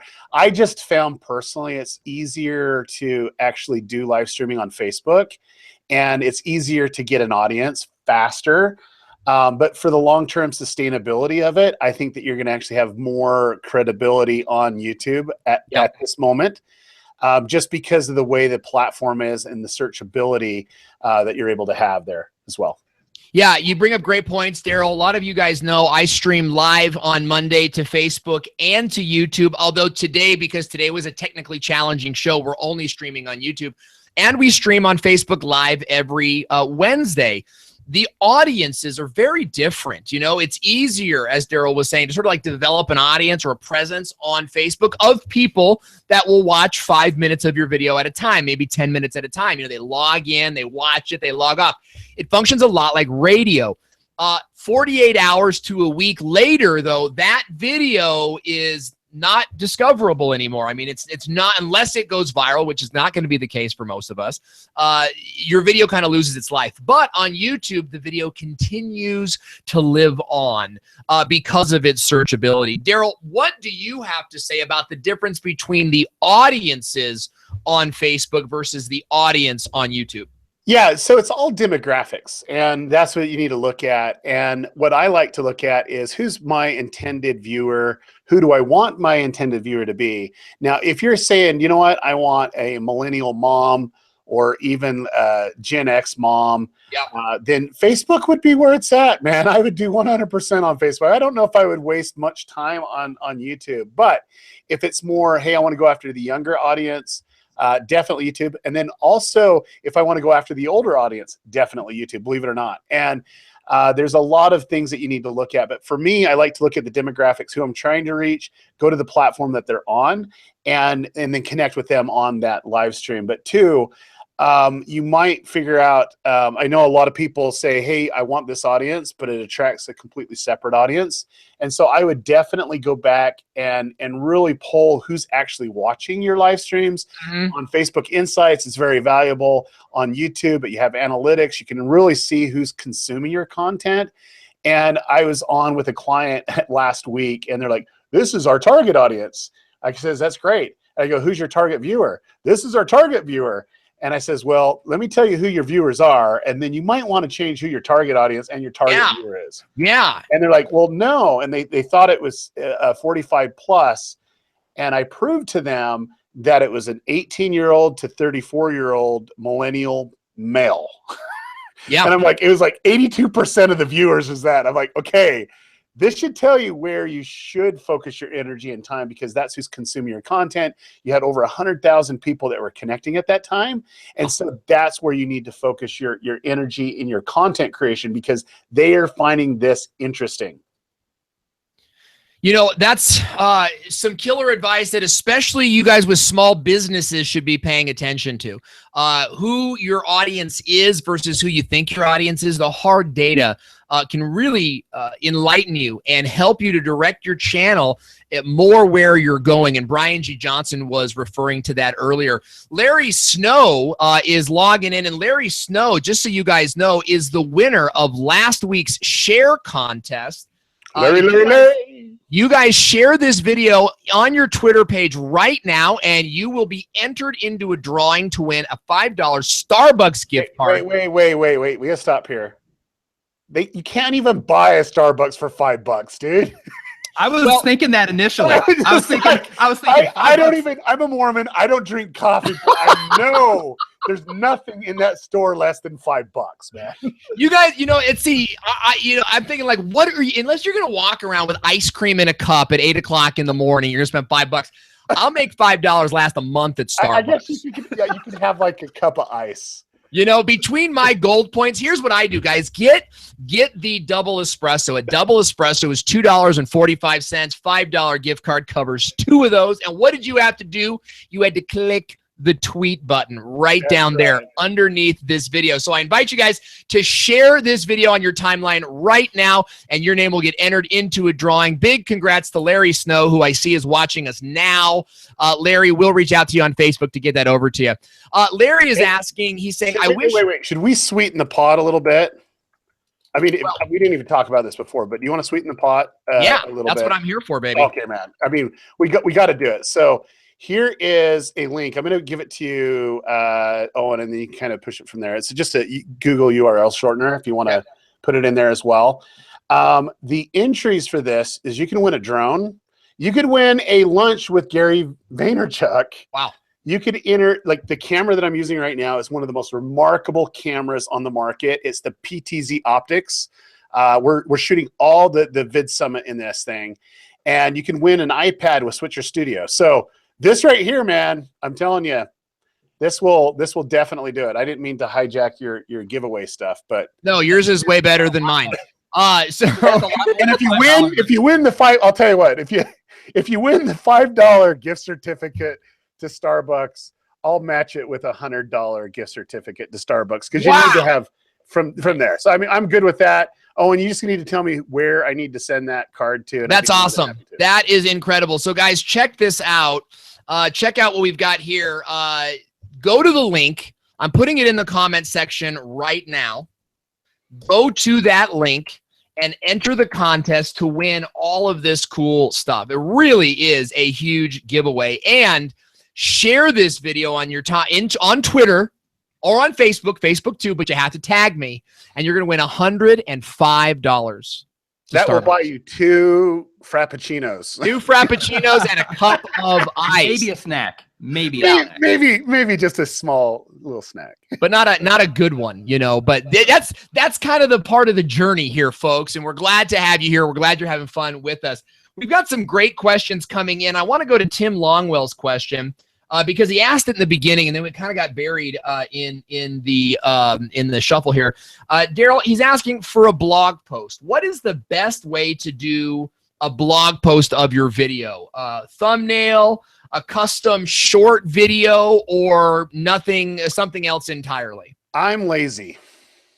I love it. I'm not lazy. I just like to be productive. And so basically, it really depends what your purpose is. Are you generating traffic from a blog post that's going to be push traffic to YouTube, or they're going to watch a video there? For me, I just assume all my traffic's coming from YouTube to my website.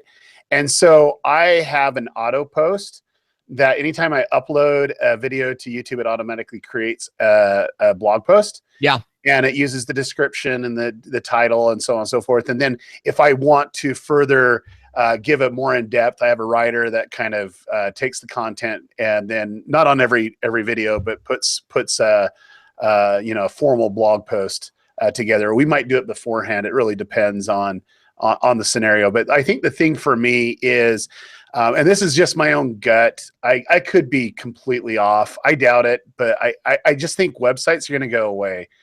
And I think that you'll have landing pages, you'll have applications, you'll have, platforms.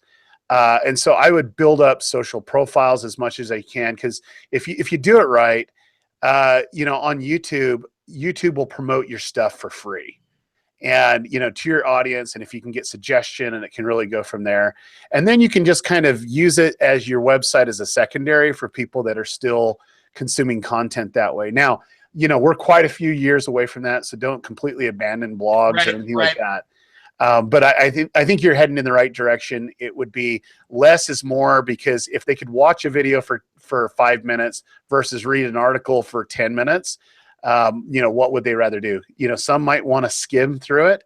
And so you want to give them a little bit of thing there, but others, they learn through visual and connection, and they're more concerned with you as a creator or as a brand. They want to connect with that element. Okay, so are you using a plugin that auto posts to your blog so that when you upload the video, it auto posts? Is that what you're saying? Yeah, I am. I can't remember what the plugin is. I don't know if we build a lot of plugins. I don't know if it's one that I did or we got through WordPress. So what I'll do in your show notes, I'll go ahead and find it if it was a plugin that we use. And I think it might be. It's just one that you just have to tap into the YouTube API. Yeah. And then it does the auto posting. I don't think we made that one. I don't know. We've made so many. It's all a blur. So yeah, no, it makes sense. But what a wonderful tool. No, I love it. And I know that there is one for other sites because we own other sites. We have other YouTube channels. And I know that we're not using the same one that I'm using on Derral Eves, because Derral Eves is a little bit different. We're pulling in other stuff. So I think that one's customized, but I think there's some other ones that are not. And, but it's a really amazing resource because you're creating a couple digital IDs out there, one being YouTube video and then another being a post on a WordPress. It has to be WordPress. Right, it's a WordPress plugin, but yeah. That's great. YouTube-O-Matic. Yeah, $20 on Code Canyon. Yeah, YouTube-O-Matic, $20 on Code Canyon. We'll get you taken care of it. And it looks like they've got some decent reviews on there too. Sweet. Okay, so that's great. That's great advice. We'll put that in the notes. Here's a great question for the both of you guys. Nick, we'll start with you. What is the hardest challenge you have as a content creator? This question is coming from Tech for Your Needs. So thank you for that question, Tech. Nick, what is the hardest challenge you have as a content creator? For me personally, because I don't have like a team or anything like that. Like I just brought on somebody recently to help me on graphic design stuff. He's awesome. He's awesome. Editing. Actually, you're using the Juan, right? Yeah. Also? Yeah, I love him. How's he working out? I love him. Nick and I are good. sharing editors. We're like editor swapping. but yeah, like that didn't sound very appropriate. Yeah, I know it sounded a little dirty. I know.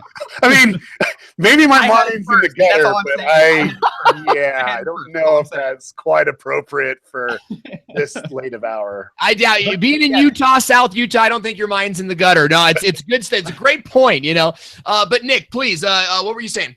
Yeah, it's the actual producing enough content. Like ideally, I want to be making content, putting out some form of content every single day. And at where I'm at right now, I can't do that yet. It'll come in the future, but where I'm at right now, I just can't do it yet. So for me, the biggest challenge is putting out the content fast enough. You want to get to daily content? Yeah. Okay. Great. Dude, you're the man, dude. I will. Big props to that. That takes a lot of work, man. Go daily. The thumbnails alone are a challenge. Getting thumbnails and description boxes uploaded. You know what I mean? I think the thing for me, I'm going to answer this question too, but we own 17 YouTube channels. We do 21 uploads a day. Wow. And it's freaking exhausting. And I'm like, okay, I spend 20 minutes a week on DerralEves.com, like the YouTube channel. I've done that since the beginning when I first started. And it's just worked. And I'm like, you know what? I think the thing for me, it's like, I want to do more content. But all this other stuff's a lot more lucrative for me. I have an agency that we run and it's very successful. I have all these other projects that I'm working on. And so for me, it's like, hey, when do I have time? And so I'm actually, after the VidSummit, there's a new thing that's going to happen for me. I'm finally going to put out consistent content weekly. Right and on. What that means is I'm going to put it out at least 3 times a week, if not more. But I had to hire a guy. I mean, I have a guy, no exaggeration. I'm flying everywhere I go in the world. He's there. He's like following me. Yeah. And like in these just awkward moments, we're going to get, you know, video of me, because that's the only time I have. I just don't have more time in the day. So I have to hire someone and pay for all his travel plus his salary and stuff, just so I get the content. So, but the content is what fuels it. Just for the people that are listening, that shows the value of creating content. You know, that shows you the value of putting all of that stuff out there. Yeah, no, for sure. And like the thing for me is it pays for itself. I mean, it pays well above for itself. And it's just like, how can I be the most effective? I had a lot going on. We had some channels that we started that needed to be calmed down a little bit, but it's just like, at the end of the day, it's like, I need to do this, and I'm going to do something I've never done before, successfully. And it's like, can you change directions on YouTube very easily? And it's very difficult. And I'm going to always do the YouTube stuff. I'm not getting away from that, but I'm literally going to start doing tech reviews. Like, I'm a techno geek. Yeah. And I want to still do a YouTube tip and an advanced training, but I want to do tech reviews. I've always wanted to do gear reviews, stuff like that.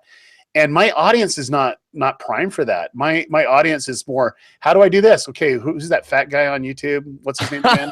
Yeah. Oh, that's him. I just searched for him. And so I'm like, okay, I'm a resource channel and I get consistent views, but when I put out a video, I don't have that engagement that I'm looking for. And so I'm like, okay, I'm going to treat myself like a client, which I never have done before.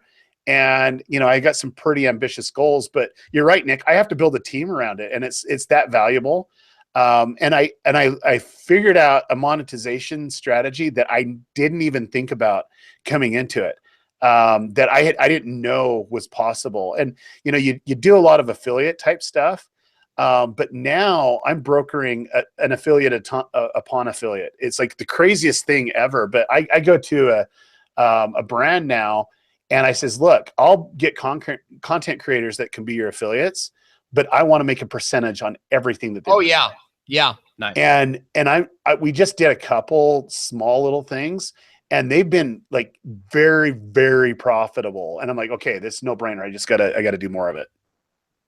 That's huge. Great advice. Derral Eves, if you're just joining us, you're watching the Owen video channel. We're answering your YouTube and video marketing questions. Got a lot of great stuff here from Anna, from Mark, from Larry, from Eric. So we're going to get to these questions, guys, and we're going to get to them right now. If you haven't already, subscribe to the channel. Weekly tips on how to grow your business with video and online marketing. And I hope to see you guys on the next upload. So Anna is asking, Anna Roundsonville, and I know, Anna, I see you all the time. It's like, I know I can say your name in my head, but when I say it out loud, you guys ever get that? Like, here's somebody you've known forever, and then when you actually give them a shout out, you're like, habity hoobity ba. So sorry, I just butchered your name on live TV. But that's what happened. So Anna is what we're going to call you right now. Appreciate your support. Appreciate your loyalty to the channel and supporting us on Facebook. She's asking, is it still possible to make money on YouTube since everything seemed to change a few months ago? Derral Eves, your thoughts? We started 5 channels this year, and I wouldn't have started those channels unless we could make money at it. Now, each vertical's different. I think the testament to, we had this grandma that's like 68 years old, started a YouTube channel last year, and she's pulling in 100K a month. Wow. Just off of 10,000 subscribers, but her content's a little different. I think the thing for me, it's like every vertical, there's a way to make money. And you just need to be very creative in how you're actually going to make money. I was just in a Video Labs course with Tim Schmoyer. I went to Cincinnati, and it was a mastermind, 20 people. I was responsible for the group, and I just sat down with him. I says, look, okay, at the end of the day, It's all about money. I don't care what your content is. I don't care who your target audience is. Let's figure out how you can make money, because then that will make it more sustainable. Yeah. And every person that I had in my group had to redo their content strategy because they were thinking with dollar signs first. Now, I don't want everyone to be greedy. I mean, there's some art and there's some creativity that needs to go into it. But at the end of the day, if you don't make money, you cannot continually make videos. Yeah. And so you got to figure out a way. So I just to let you know, and I think it was Anna. Was it Anna? Anna, yeah. Yeah. So Anna, I want to let you know that there are a couple channels that started this year that I've been working with that has made over $1 million in just ad revenue since it started this year. And so that being said, it's still profitable, even with the apocalypse, with the changes, with views, everything. It's still a very powerful way to make money. And the reality is it's across a few genres that you can really kill it. And you just got to figure out, is it content-driven stuff, or is it resource-driven stuff? Is it more of affiliate? If it's audience development? I mean, I'm still all in. And, I'm transitioning a lot to Facebook, but that's for other reasons. But I would say, yes, you can make money, a lot more money than you can on any other platform, just from an ad revenue side. Now, Derral, I got this question. We had you on the Business of Video podcast. I chopped that episode up, put it into a 4-part series on YouTube, and I got this question over and over again. So I want you to answer. Give us like your 15, 30-second answer. What's a vertical? A lot of our audience doesn't understand that term. But what's a vertical? So a vertical is a specific niche of topics. So like a vertical would be, music would be a vertical. And if you want to get a little bit hyper-focused, it would be more pop music. And then there's country music. Those are all verticals. And the more that you're hyper-focused in a group, the faster that you actually grow on YouTube. It's just one of those platforms that the more that you're focused in on a specific niche, that vertical is crazy when you're really hyper-focused. And so I always work with content creators to say, okay, you want to make all this amazing content, but let's simplify it.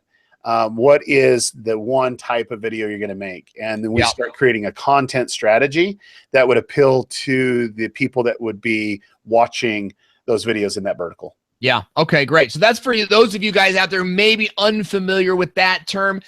Nick, I'm going to reveal a little bit about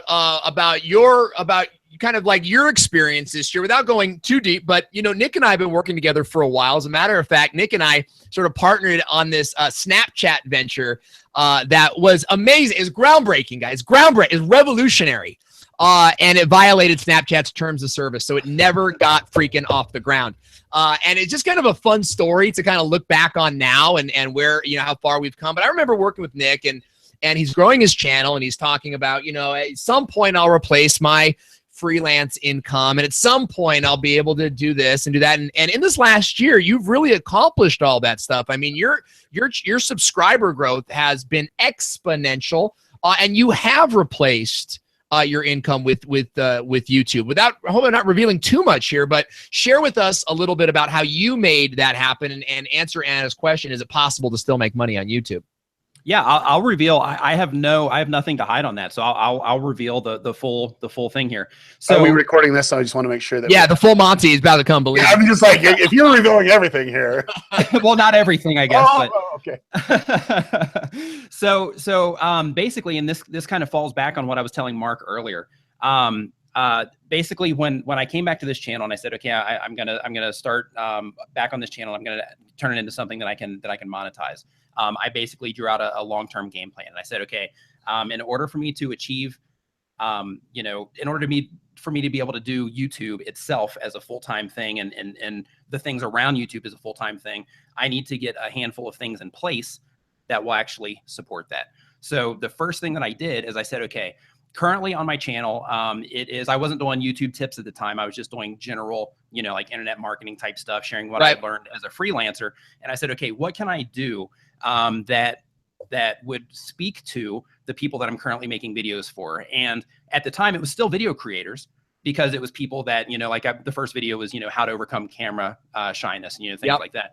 So I said, okay, well, with the current skill set that I have, if I build a web store and I say, okay, in that web store, I'm going to create assets for video creators. They can go to that web store, they can download those assets. And every time, they download those assets, then I'll make money from that. So basically what I can use my channel for is I can actually take the people that are watching my channel and I can funnel them into my web store. And then from there, I added additional features to the web store as far as, offering custom branding packages, a membership area and things like that. And just that one specific asset, just continued to grow over time. And in addition to what I was doing with it personally, I connected with TubeBuddy and, worked out some stuff with them as well. And, all of that to really kind of swell everything up a bit. And then in addition to that, over the course of me focusing on that, I actually had people reach out to me and started asking me, hey, I see what's going on in your channel. It seems like you know what you're doing or whatever. Can you give me some advice?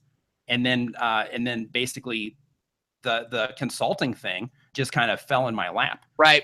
And I started doing that as well. And then of course, you have like the affiliate stuff and the recurring income that comes from the affiliate stuff as your channel grows, as your influence grows. All of that stuff, it swells over time. So that's the importance of having that plan together and saying, okay, what are all the things that I can do to monetize this first? Like you start there.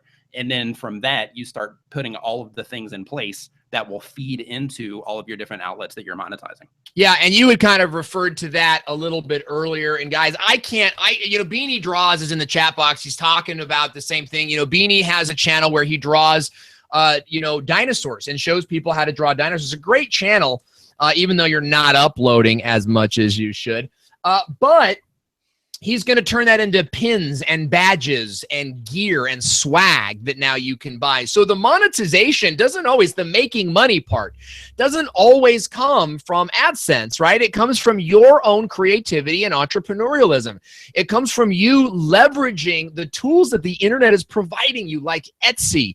I've got a cousin who does woodworking, fantastic stuff, and I don't want to knock him. Not like he's ever going to watch one of my videos, right? I don't want to knock him, but I see all like the effort he's putting into to like, hey, this is me like taking a stump and turning it into earrings. It's like, dude, put that on YouTube and attach a link to the earrings. It seems to me so simple. But you've got to go into your creativity and see, okay, well, what other things can I do to stimulate some revenue while I'm building up my AdSense? Guys, we're running out of time. We're going to try to get through all of your questions. And I want to give Derral a chance to talk a little bit about VidSummit so you guys can hear from him. This is his brainchild, and it is the conference that separated my channel, that elevated me to a place where, as I mentioned at the very beginning, guys, I was already making money with my business, but my wife was the breadwinner. I was working out of the bedroom in our house, and I'm at a point now where my income alone has brought my wife home. She quit her $80,000 a year job. She gave up the medical benefits because what we can make here as a business together is more than I can make on my own. That is because of what happened at VidSummit, 3 years ago, right? All I can say is, yeah. Yeah, that's right. And I remember meeting Derral and kind of having this, I think we knew each other like just fanboy type stuff. And I remember kind of. And I was the fanboy, by the way. Yeah. Because I look good in tight shirts, It's when you weren't in tight shirts, you're in a suit. I'm like, dude, this does not suit you, my friend.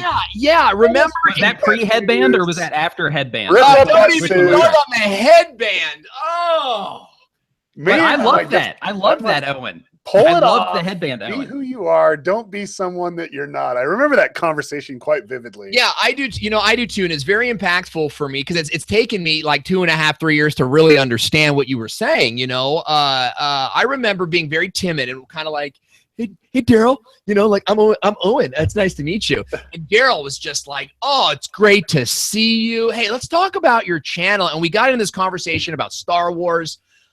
This is a conference of real people. It's not a conference of suit up, wear your shiny shoes. It's really more of like a roll your sleeves up and let's get to work together kind of conference. And we're going to talk about that in just a few minutes. But I do want to get to a couple more of these questions because you guys have some great stuff coming in. Larry Snow is asking, when is YouTube going to have the live chat comments become permanent instead of having to wait until after the stream? Any word on that, Derral? Anything you know? Never. That'll never happen.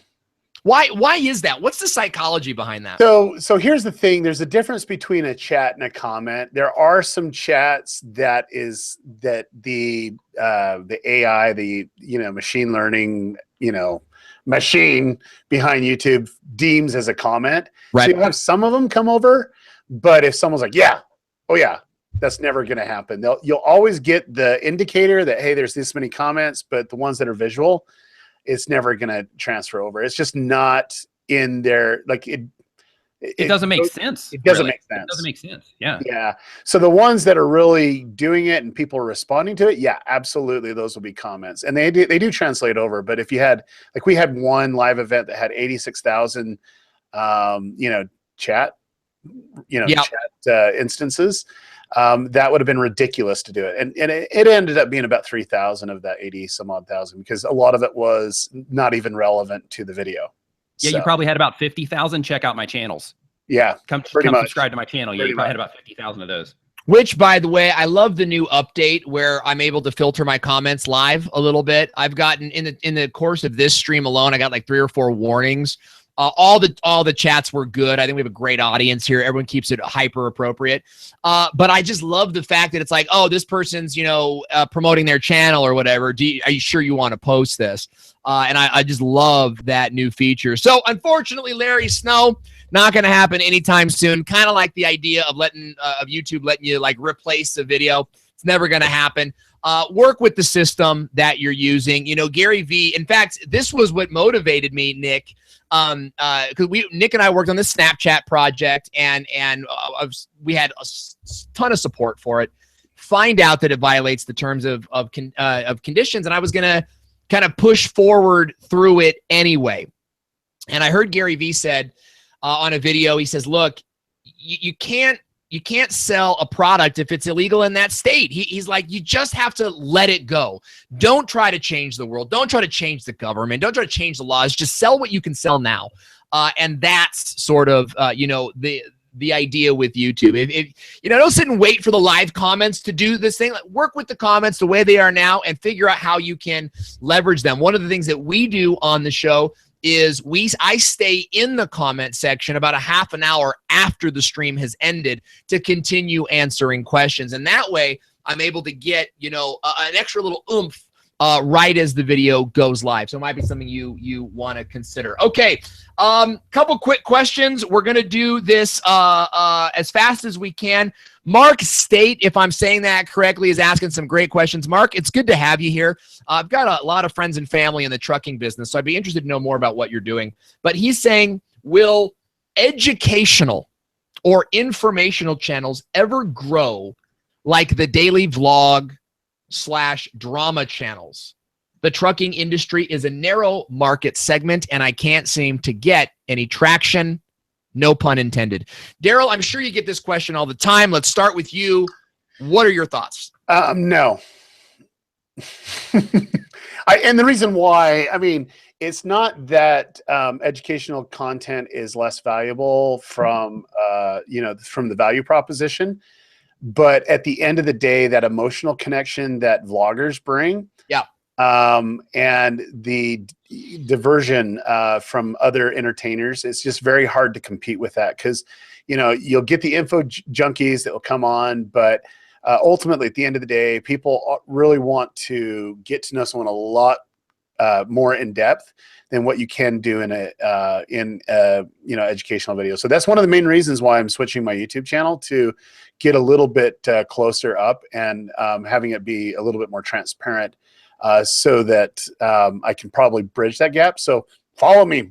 We'll see if it works or not. I haven't seen it done yet successfully. Yeah, we talked a little bit about that at dinner a few months ago. Nick, your thoughts, getting traction. Let's kind of flip the question now. How would you suggest for a niche business channel to start getting traction on YouTube? How would I suggest a niche business channel to start getting traction on YouTube? For me, I would try to make content that would serve them via like how-to content and things like that initially. And then try to get that content on blogs and things like that through doing blog outreach and that sort of thing. Yeah. And of course, connecting with other people in the trucking industry and trying to get on as many other channels and things like that as they possibly can. Because I'm guessing in the trucking world, you know, there's probably a lot of intersecting YouTube channels there as far as, you know, hey, catch you on the bounce around, you know, breaker 19 for radio check. Is it, you know, we got any YouTubers around here? You know what I mean? As far as trying to get, as far as, you know, trying to connect with other people to get yourself out there that way as well. And it might be, by the way, Mark, it might be recruiting channels. I'm not sure what you do in trucking, but if you're matching drivers with employers, it might be other recruiting companies. You might see more of that on YouTube than trucking companies. I think that you're right on, Nick, with the how-to content, really search-heavy content. I built my channel. And not just necessarily like how-to content, but, you know, like, you know, truckers, you know, they have their own set of problems that they deal with. You know, Yes. I mean, it can be, you know, being lonely when they're cruising around. It could be, you know, truck problems. It could be stuff they have to deal with, you know, with Where to pee. police. I don't know. Yeah. Where to eat. Where you to know, pee without pulling over, you know? Right. You know, things like that, to where they can, you know, to where they can actually serve a particular group of people. Yeah, it's not always about serving the need you're trying to fill, right? Which is, you know, maybe it's recruiting or something like that. It's also, it's the needs of the trucker. It's the needs of the viewer, and you are serving them with your videos and keeping that service mentality. Is what does my audience need? I think it'll be very, very helpful for you. So I think this is our last question. Let me check here. Can I kind of? Yes, please. Absolutely. Have a ton of experience with this. We actually had a client that we saved them over $2 million a year, and it was in the trucking industry. And so what I would recommend that you do is, for the company itself, it was doing more HR.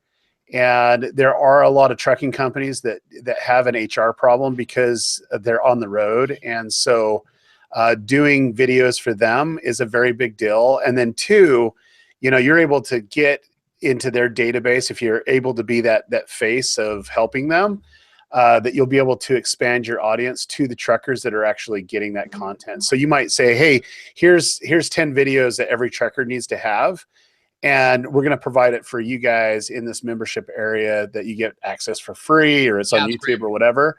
And you can go from there, because a lot of these trucking companies are now converting over to video because it's the easiest way to communicate with getting their truckers up to speed. Yep. And this might be another opportunity to make some money. I mean, we went in and we shaved down a $2.5 million budget in a year to about $300,000.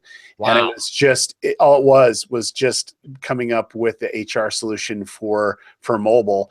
Now, on an audience development side, knowing this industry, because I had to get to know it a little bit better than most, there's a true opportunity, like what Nick was saying, is, you know, making it a community where all the jargon, any type of sacred words, what you know, they talk in primal branding, whatever words that only truckers would know, that's the type of things that you need to communicate. But I think more so, it's like really getting them excited of who's done the most miles in a freaking week, you know, really celebrating successes with people, really connecting with them on an emotional level, you know, and they feel like they have a community to get behind. Not just you'd be the leader of that community, but other people that are actually involved. And maybe they share their trucker story that you're bringing in. They can pull out their phone and you're able to put it in your video content. I mean, there's several ways to do it.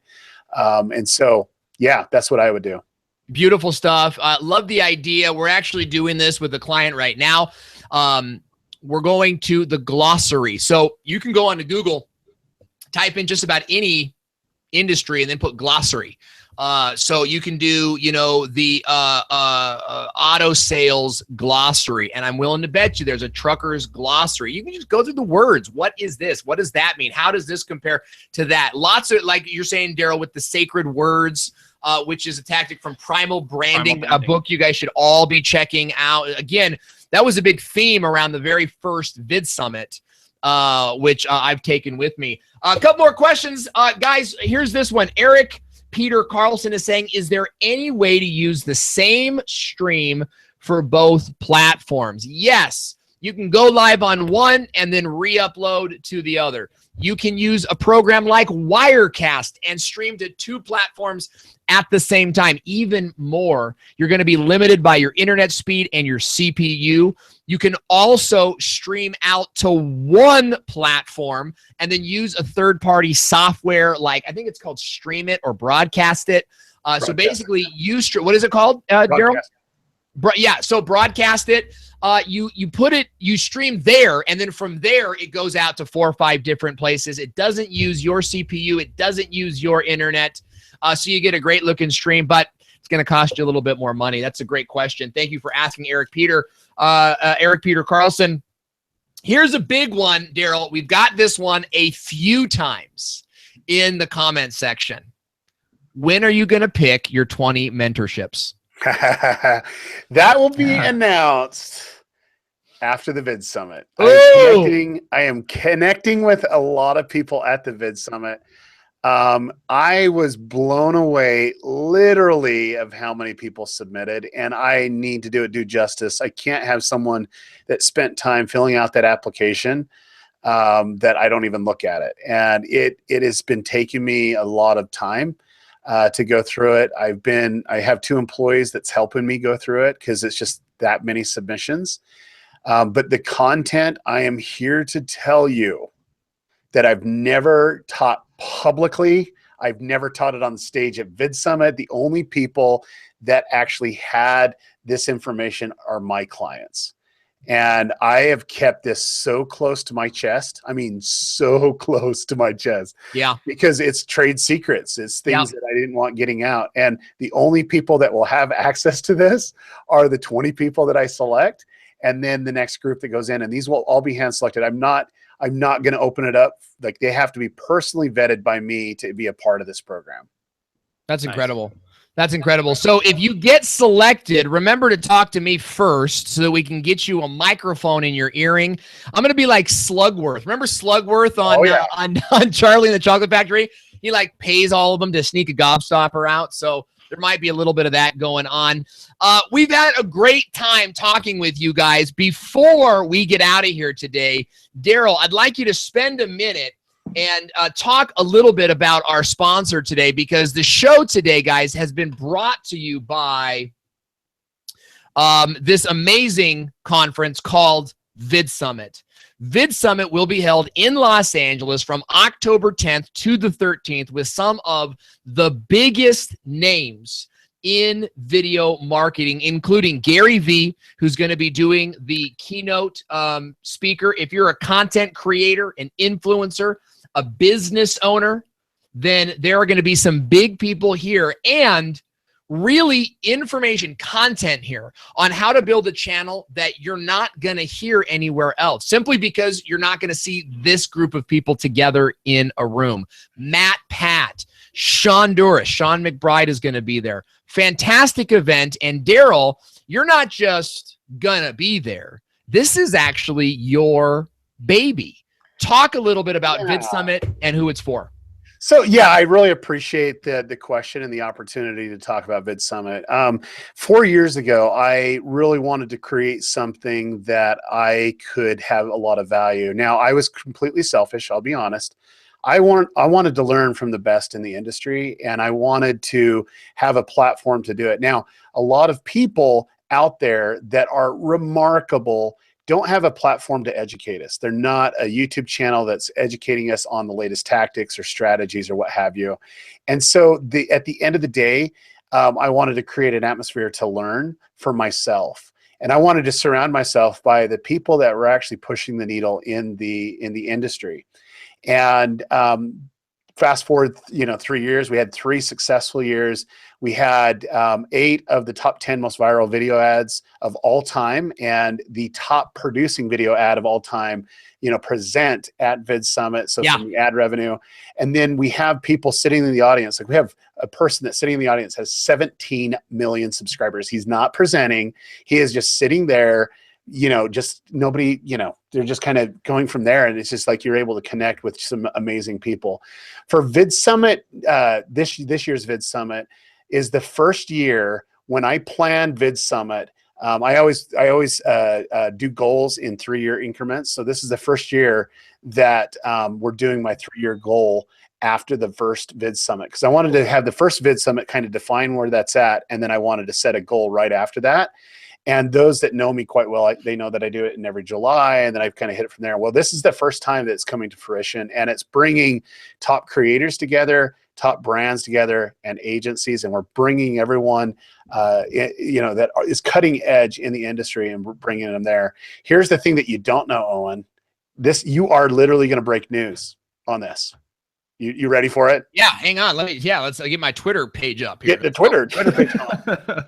I just made it available that we're live streaming the whole VidSummit. Yes. Nice. You can get the live stream to every session, and you can watch it. And then there's an upgrade, a one-time offer that you can get the replays.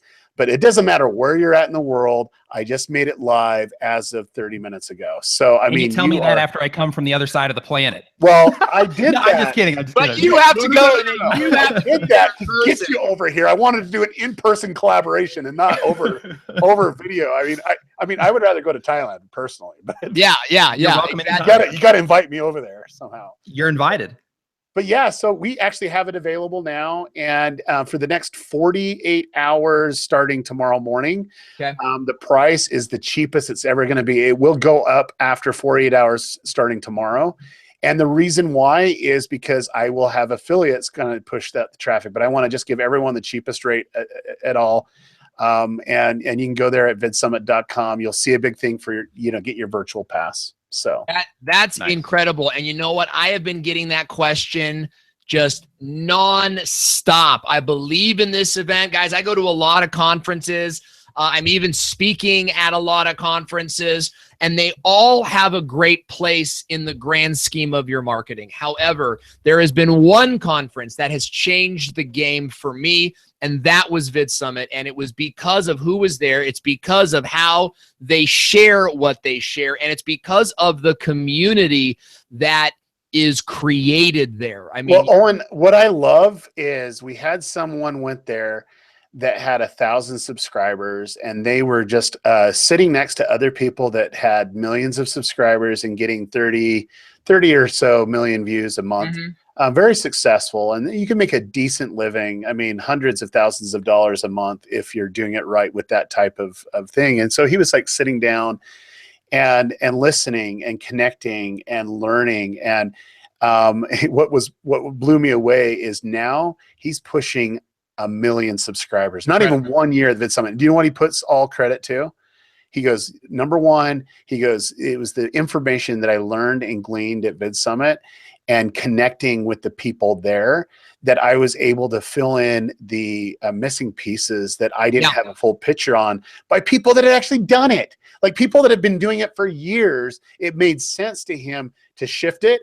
And right now he's getting right around 50 million. He's actually surpassing all the people that he was talking to in views and engagement, just not even 1 year later. And then we have two brothers that are coming that are remarkable, and they started their channel in January, and they're getting almost 2 million subscribers. I mean, they're so close to getting 2 million subscribers. I mean, it is crazy the people that we have coming here that are presenting. And I'm telling you, from the end of the day, the people that are sitting in the audience, you don't know who they're going to be, next year at this time, or who they are now. It's just like, this is a great opportunity to network. And I'm really grateful for Gary V. He was very generous and kind. He really believes in what we're doing. And I mean, he's coming in, and I think there's going to be a lot of people motivated by it, but I'm more personally excited for Matt Pat, because I mean, if you're talking about an analytics geek that knows how to build a channel, yeah, he's your guy right there. And so I'm more geeked out about that. But I'm super excited about Peter McKinnon being there. I'm a geek on his. Peter only had 700 subscribers at the beginning of the year. He just crossed, I think he's 1.1 million now. Yeah, huge. Nice. Just crushing it. But his brand deals, like, I don't think anyone in his vertical right now besides Casey Neistat's getting the brand deals that he's getting. It's crazy. Well, I'm super excited, and the fact that we're all going to be sort of in that room networking together is only going to make it, more impactful. So, guys, the event is coming up. I realize some of you're going to be out. You'll be out. You're just too far away. But if you have got the means, if you're in LA, if you're in San Diego, if you're in Orange County, put the doubts aside. Your time is up. And get to the VidSummit. Go to vidsummit.com. Use the code that I'm putting in the chat box right now. I'll put it actually there in a second because I just had the wrong thing on my clipboard.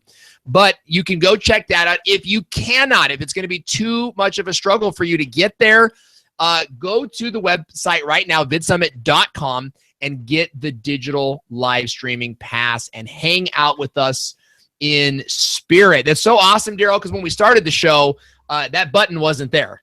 And now it's there. And now you know why it took me so long to come on. You know what? I only got so much time in the day, and if I didn't get it done when I had my team here, I'm like, okay, it's never going to get done. So I got an email that's going out, and we're really pushing it tomorrow. So, but yeah, you literally have 48 hours from tomorrow morning at 6 o'clock to get that price. It's the cheapest it will ever be, ever. And so, and one thing that I want to throw in here too, I mean, for anybody that's listening to this live, or anybody that's listening to it on the replay, everybody is watching that's going to watch this particular video. You're obviously interested in growing your YouTube channel, getting results on YouTube and things like that. The most valuable thing that you can possibly do is invest in your education to actually make that happen, because you can struggle. You can watch a million YouTube videos, or you can meet people and you can learn. You can have a conversation, and over the course of that conversation, you can learn a tidbit or a nugget of some kind that can completely revolutionize the way that you're doing things and actually give you the results that you're actually trying to find and that you're scrounging around YouTube trying to find. So invest in your education. And I really appreciate that's where everything comes from. Because that's why I'm grateful that you're coming, Nick, is because there's something about, connecting with people. My dad taught me at a young age that you can learn something from everybody that you meet, and just look at the things that they're doing good, ask appropriate questions that will really pull out the information you're looking for. And if you can not necessarily copy them, but mimic some of the things that are there, that's where you're gonna have true success. And I'll be honest with you, it's just like, surrounding yourself by successful people in the industry. And you're like that one guy, Steve Yeager, where he's like, oh, no, this is making sense now. This is all coming together for me. And then here it like totally transformed. It transformed his life. I mean, he's making more money now than he's ever done before.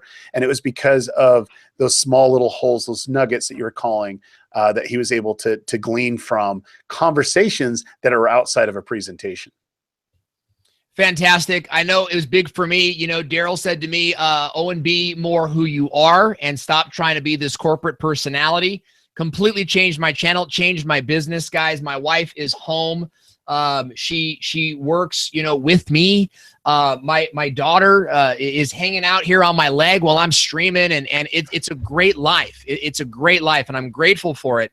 And it came about through the education and taking action on that education that I've learned at conferences. And at the top of that list of conferences that are most valuable, it's VidSummit. So, guys. So, before we go, Charles, you're listening because you just bought a ticket. I know, because I haven't announced it anywhere else. I will put you're in the top 30 for my consultation. So you're not narrowed down yet. Make sure you fill out a form, but I'll make sure that you're in the top 30 that I actually consider because you took action. That's awesome.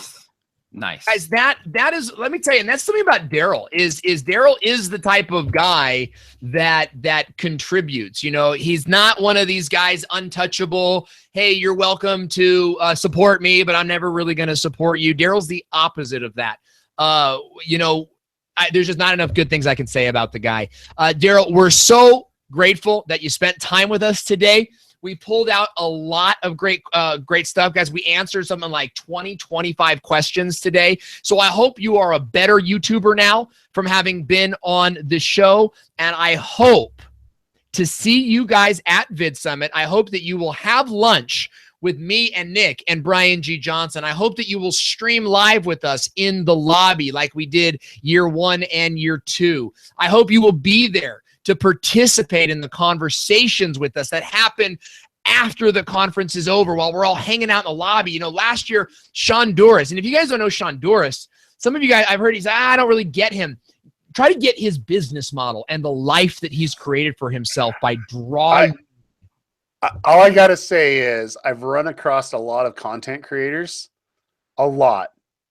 And there's a reason why I didn't want partners in VidSummit. I did not want partners at all. There's a reason why I allowed him to buy in VidSummit, because number one, he saw the opportunity, but two, he is probably the smartest business person I've come across in years. Yeah, and we're hanging out. We were hanging out in the lobby after VidSummit. It was like Derral and Sean McBride and then me and Jake Larson, David Walsh, and a couple guys. We're all hanging out. Sean Duras comes over, and he's just like a guy. He's just like on his phone chatting, and he's, oh, totally.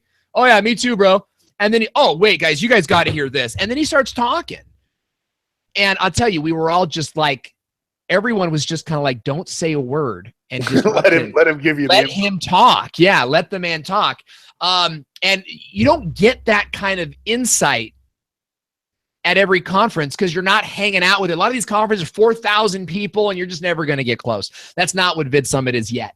And there's so much opportunity, guys, to get to that next level just by being there. So I want to see you guys succeed. I want to see you guys come to VidSummit, meet us there. If you can't meet us there, get the live stream ticket, tweet us, talk with us, and be a part of what's happening in YouTube, because the opportunity today is closing as more and more creators reach 18 years old. As more and more creators are deciding they want to get out of their job and go on to YouTube, it's going to get harder. It's going to get tougher. And VidSummit's going to give you that edge that you need to throw you into the winner's circle. Guys, we're so grateful you joined us today. We will be back live next Monday. And if you want to get alerts so that you never miss an episode, go to thevideospot.net/chatbot. Sign up to the chatbot. Join us every Monday live on YouTube and every Wednesday live on Facebook, where Nick, Nimmin, and I host the Business of Video podcast, the top video makers and marketers talking video and marketing. Nick, any final words? Have an awesome rest of your week. And I'll see you guys at VidSummit. How does it feel to be in the same time zone right now, Nick? I mean, yeah, it's crazy. You know what's funny is I'm getting so much more done right now. It's insane. Just because the communication is happening so much faster because I'm over here. It's incredible. But that could be a good thing and a bad thing. But yeah, it's good. Yeah. So. Hopefully it's not too hot. I'm looking forward to. Yeah, this is actually great. I actually have to get on my mom to turn the air conditioning down because I'm staying with my mom because my body's acclimated to a tropical climate. Yeah. Right. So I have to, I'm like, hey, it's a little bit cold in here or whatever. I'm really looking forward to meeting everybody at VidSummit. Like I said, I came from the other side of the planet for this. So to me, it's awesome. A huge deal to go and learn from the people that are going to be there, to shake hands with people that I've been talking to online, over the past couple of years. I can't even put into words how pumped up I am. Yeah, I can't wait. I'm afraid I'm going to be like emotional when I see you. I'm going to be right, like a coffee commercial. Like it's him. Because Nick and I go way back. We've been working together for a long time. To have someone like film you so that you're actually, just getting that moment that it's shared forever. That's right. That's right. And Nick, we can refilm the moment over and over again until we get it right. So until we get it right. Yeah, exactly. That's authenticity. Derral, any last words before we head out of here? Wait till you see the live streaming setup that we have at the VidSummit. I am here to tell you, I didn't know how we were going to do it. Hotel internet is like freaking ridiculous. Yeah. They literally wanted $5,000 a day per connection. And that was it wasn't even going to handle the bandwidth. And I'm like, this is ridiculous. And we have a setup here that I am like literally drooling over. And the whole, I'm going to do a review on everything, but this setup has 16 literally dual band connections of cell phones. So you have your little, data card set up, and you can literally have 4K footage anywhere in the world. You could do it as long as you have cell phone signals. and it's with all different providers, and it kind of blends it all together. It's the craziest thing ever. And they have it set up just in a backpack, and then we actually have a mobile unit that we are giving away at the VidSummit. So you have to be there in person. But I'm like super excited with live right now, more so than anything else. And the gear that's available now is just remarkable. Like what we're getting now, like the type of quality was in like a $2 million truck that would have to be hauled around. Now you can have it in a backpack. It's incredible. It's incredible. And he's right. Live streaming at hotels is nonsense. I've even been to conferences where they're like, guys, we have internet, but please don't live stream because it's, it's like we didn't kind of get the, it's great, and it's so forward thinking, and it's like that's why we go to VidSummit. Like, you want to be ahead of the game for next year. And I saw somebody, producer Charles, said, I've bought all 3 years of the VidSummit recordings. Let me tell you, we promote the recordings every year, and we love them. It's so, I mean, some of these actually changed the course of my channel. So I can't say enough good things about it. Nick Nimmin and Derral Eves, thank you guys so much for joining us today. We're grateful that you came on the show, and I hope you guys will sign up to the chatbot and join us next week for another episode of Monday Night Live. I'm your host, Owen Video, and it is a pleasure to see you. Remember, folks, keep marketing. It's your only hope. We'll see you next time.